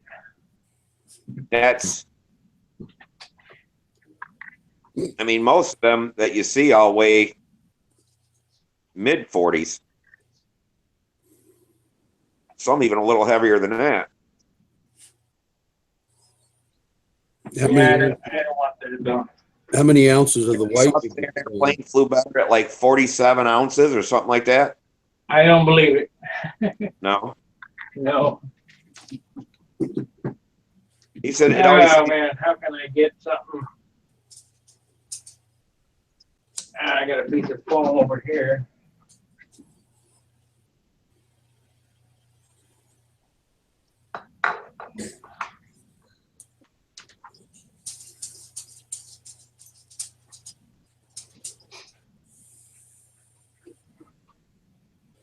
Yeah, Just I'm found on. me an airplane weighing block. Let's see here. I save all this kind of goofy shit just for these occasions.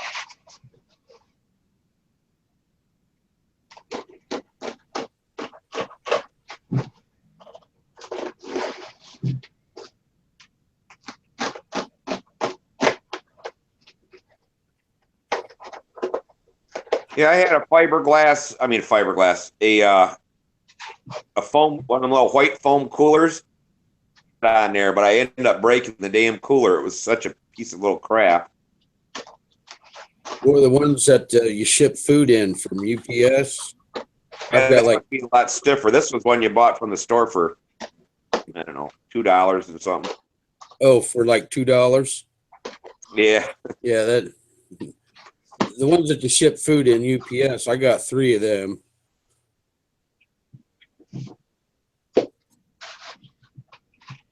Okay, so we got this.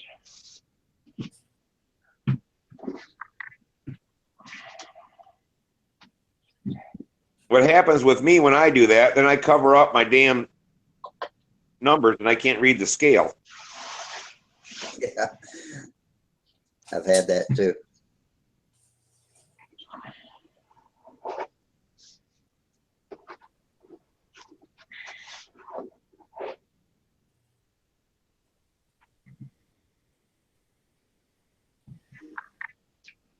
$37.95.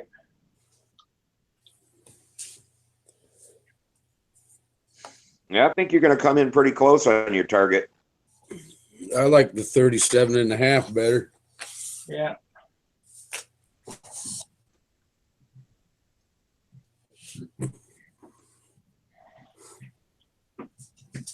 It ain't Well, once perfect. again, it is what it is. I mean, if you want the power out of it, you got to go with that kind of motor. Unless you're going to run a Fox 35 in there, you could save it, you know. But the damn thing, I don't think flies as good with a Fox 35 on them. Well, them guys in the 60s could make it work, but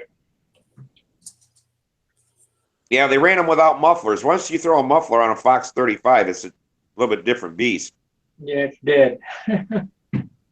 That, and they ran a shitload of nitro in them.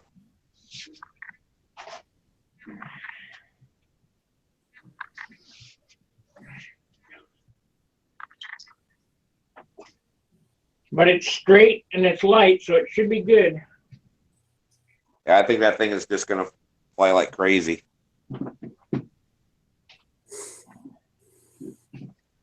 What, Sparky, what do you use for engine mounts? Do you use a metal mount or are you using wood mount up there for the engine? Maple, rock hard maple. Hard maple, yeah. You put pads on it? No, I don't. No, this one does have pads on it. Yeah, because it has a clunk tank in it. Oh, okay. Sometimes I do, sometimes I don't.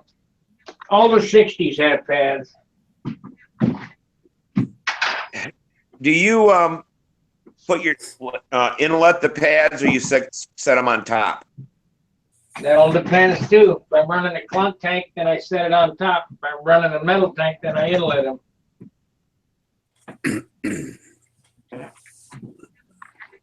Because we got a problem with Samantha's Oriental. That tank needs to go higher up in because it's inverted. It's just richer and shit. But you can't because of the wooden rails. Yeah. You know, so I was gonna on these planes that we're building now. Well, this last one, I was gonna mount that pad on top so I could shim that. I have a little bit more to shim that damn tank. And grind some of the engine bearer away, just like this one. Yeah. If you're running a clunk tank. Now, if you're running a metal tank, you want to keep everything on the rails because it's right straight across. But I don't know why that damn thing goes rich and inverted. Have to see how the tank's plumbed. Yeah, I put in a brand new tank in it, and you know the damn thing runs the same. John Paris, he flew it. and he's like, he didn't know. Randy Ryan gave me a special tank he made up for some airplane that had that problem, and you take some of the balsa out of the between the hardwood rails, and that part of that tank will set down in there a little bit. And he said that solved his problem. The custom made tank. I'm gonna try it, but no, it's just a metal tank. Put a clunk tank in it. See if that solves it. Yeah, because I could always shim or adjust the Stopper. uniform vent. Yeah. Yeah, you can rotate the stopper and get some adjustment out of a clunk tank. Yeah.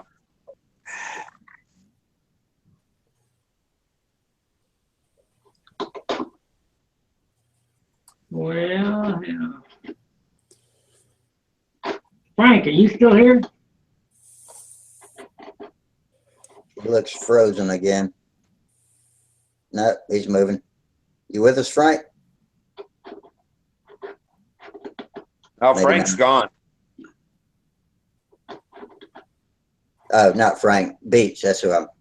Oh, I'm here. Oh. Why did I drop out? Am I gone? No. I thought you were frozen there for a minute. You're still here. So's Frank. Or Tom, I mean. Yeah, Tom's here. He's moving. Yeah, I'm just watching Sparky work. Well, you won't get nothing done watching me work. Oh, I've got stuff on order. I'm hoping it'll be here. I'm crossing my fingers tomorrow, but reality it probably won't be till Friday. What did you order? A polyspan and a fuel tank for the Stuka and a profile fuel tank for the P40. Where'd you order that from? Eric Rule. Uh-huh. He had tanks set up for the two airplanes that he got. I did some shopping. The tanks wasn't too bad. $12 a piece for him. I thought that was pretty decent. But he on the plans, all I had to do was just give him the number and boom. If you're building his kit, it makes sense to get his stuff because he knows exactly what goes on it. Yep. But Beach, you live down by Indianapolis? Terre Haute. Oh, Terre Haute. Oh, okay. Yeah. We're 70 miles. We're right on the Wabash River, right here. It separates Illinois and Indiana. Oh, okay. Yeah. Home of Indiana State University, where Larry Bird played basketball. Oh, okay. I'm trying to remember. Samantha got some college thing. I can't remember. It's on the west side in Indy there, but I can't remember the damn town and what college it was. Well, what was she interested in taking or getting into? I guess marketing. Okay. We'll see, but I don't. She'd be going to probably a business school of some sort, huh? Yeah. But it may be she may go to Ball State. They keep sending her stuff, and Well, that's a good one. That's right up there at Muncie, up there at the headquarters up there. yeah. Yeah. My sister went there. Practice after school. Yeah. Yeah, I know. We're out the field.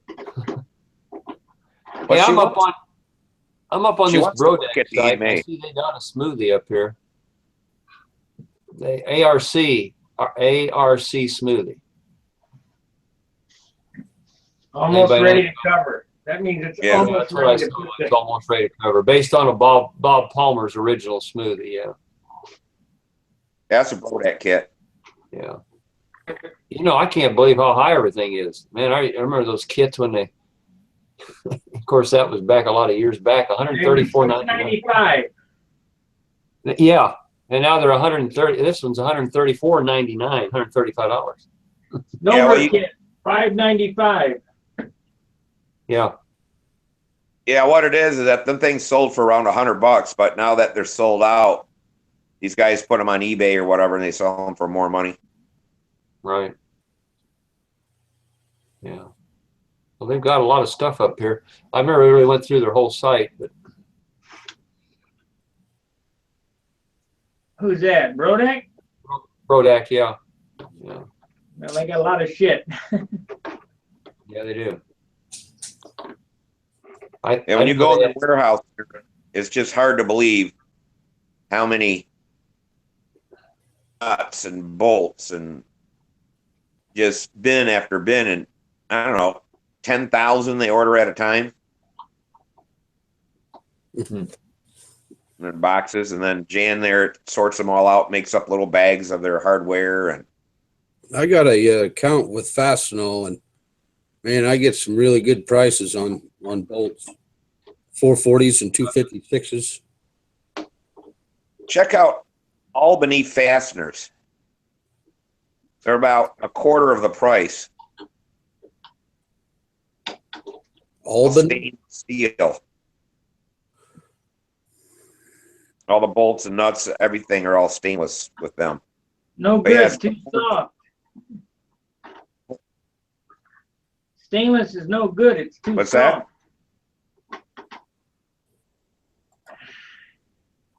It's softer than regular Yeah, black steel. yeah, like nothing, yeah. Need at least grade 5. Yeah, Fastenal. It's local here for me. I can just stop by there and Oh, okay. pick them up what I need, you know, when I'm out grocery shopping. Oh, I have to order them. They don't keep them in stock. This is what I wanted. That's like any size. The only thing I can't get is the blind nuts for it. So I just order them from somewhere or pick them up at a swap meet. Micro fastener. Yep. I got that on my bookmarks. I've been there. yeah, they got micro. They got God, what's that? There's that other one too. I can't think of the name of it. McMaster car.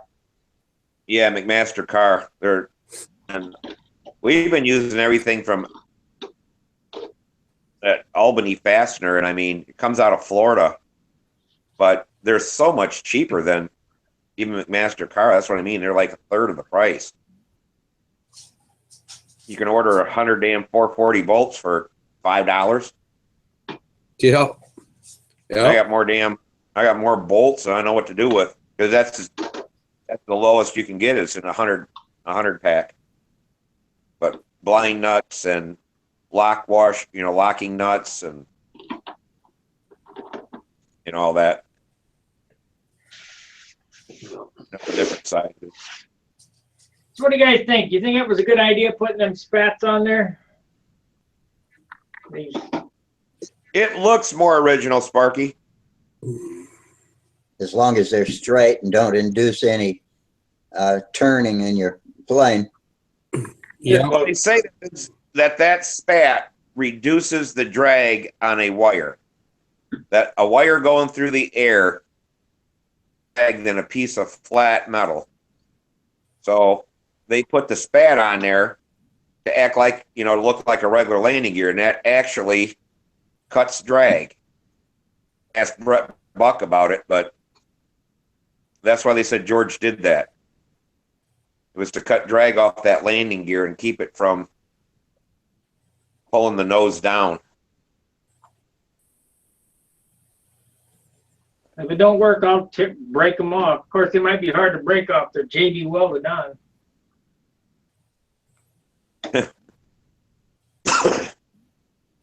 I don't know. I kind of like them. It makes it look like a nobler always looked, when I was a kid.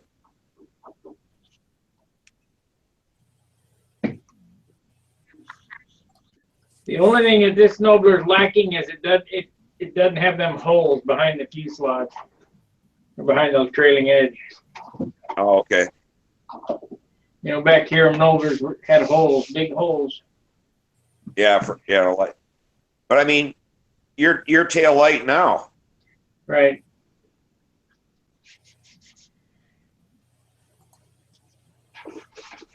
I think they had to do that back then.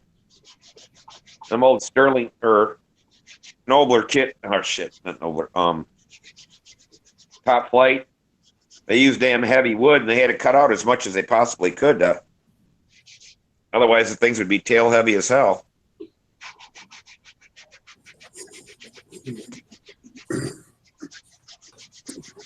Well, you can put 5 coats of primer on back on that tail. That'd help.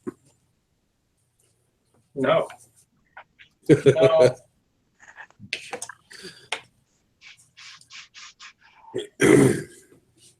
What it is that if you put most of your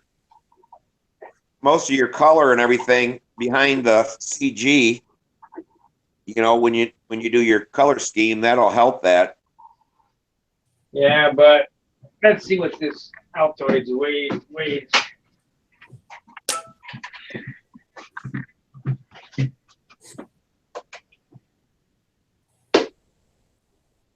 Okay, this is 3.85 ounces.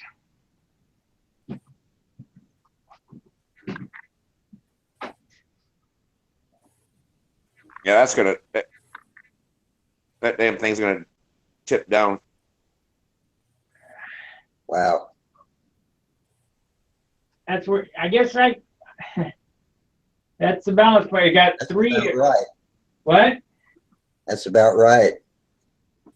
I can put this much paint on it. 3 ounces of paint. 2.85 ounces of paint. 2.85, and it balances. So at 2.85 and it balances. Let's put that down. That'll give me an idea what it's going to come out. And Can you go with a lighter spinner? no, No. it'll be fine.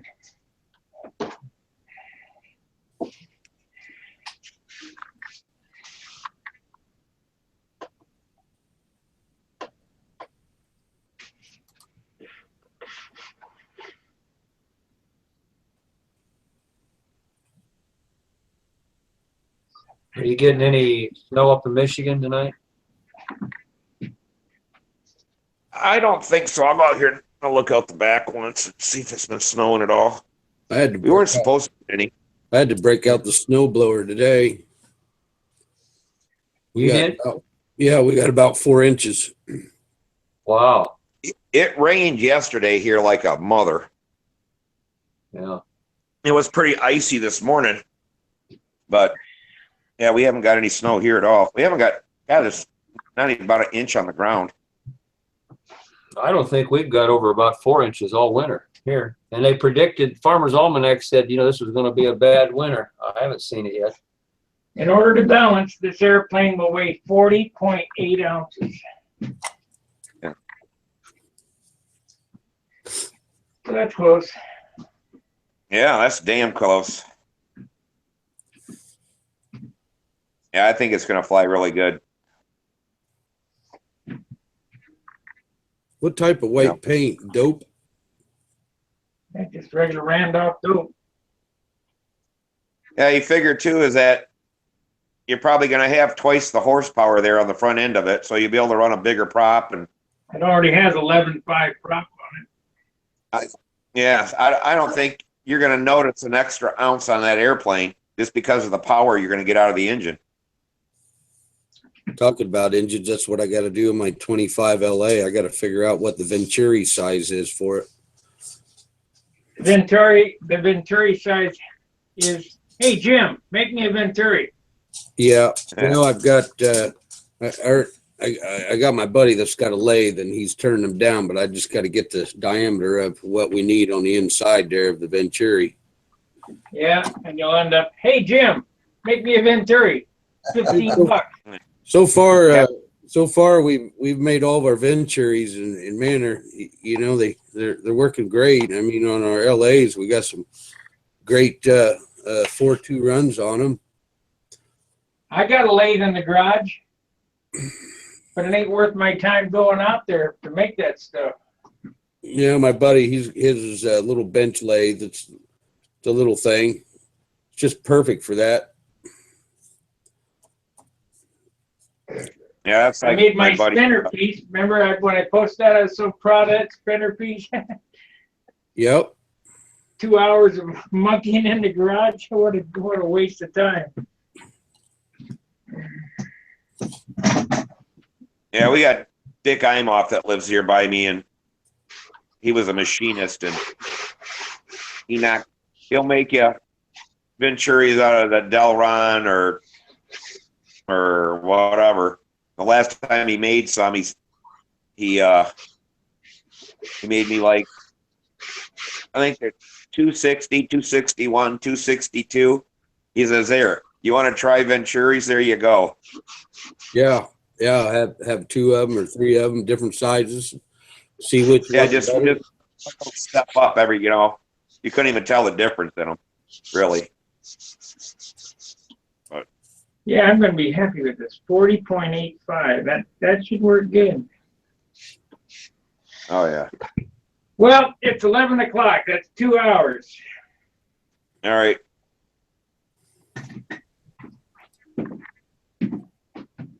Well, Tom, I have you guess run that 25 yet?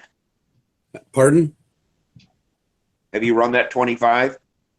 Last time I ran it, well, it was on my buddy's airplane and he put it on a combat plane. And when he did that, he crashed it. So Okay. it busted the Venturi off flush. Needle valve is trashed. I've got a needle valve. I checked, and I guess the OS 40LA needle valve and spray bar is the same. I wonder why I couldn't hear you guys very good. It's coming through my headset. Hey, you need that 12-year-old there tonight. Yeah, well, I was busy figuring out what I'm doing here. Yeah. Yeah, one thing you can do too on that LA-25 is that if you want like a bigger Venturi, just stick the 15 needle valve in it, and you'd be surprised the difference in the power. It's got the 15 is just turned down in the center, gives you just a little bit more air. Well, With my buddy told me to just call Eric back and ask him because the plans are set up with an LA-25 on it. And so I think I'll give him a call tomorrow and see what he has. If not, my buddy says I'll make you one, but actually I'm for what Sparky said. I just called Jim up, have him mail it. Yeah, have him send you, whatever he says, and you can go one size bigger, one size smaller, have 3 of them and try them, Yeah, I've got a couple Jim Lee's needle valves anyway. Oh, the needle valve. I was talking about the Venturis. Yeah, I don't have a Venturi, but the needle valves I got from him, they might work. Thinking about it. The Venturi on this thing's from Jim Lee. The needle I'll valve. see you guys on Friday night. Y'all All right. all take. All right. Good night. When you See ya. going to go back? Sunday, Sparky? Yep. All right. All my All right, super guys. type of Venturis come from Randy. All my other Venturis come from Jim. Yeah, he makes good stuff. There's no doubt about it. And he makes it in different sizes so you can tune it. Because every engine's a little bit different. If you have to. But Yeah. All right, guys. We'll see you on Friday. Thanks for watching. Yeah. See ya. yeah, talk to you guys later. See you guys later. All right. Take care. Bye. Bye. See ya.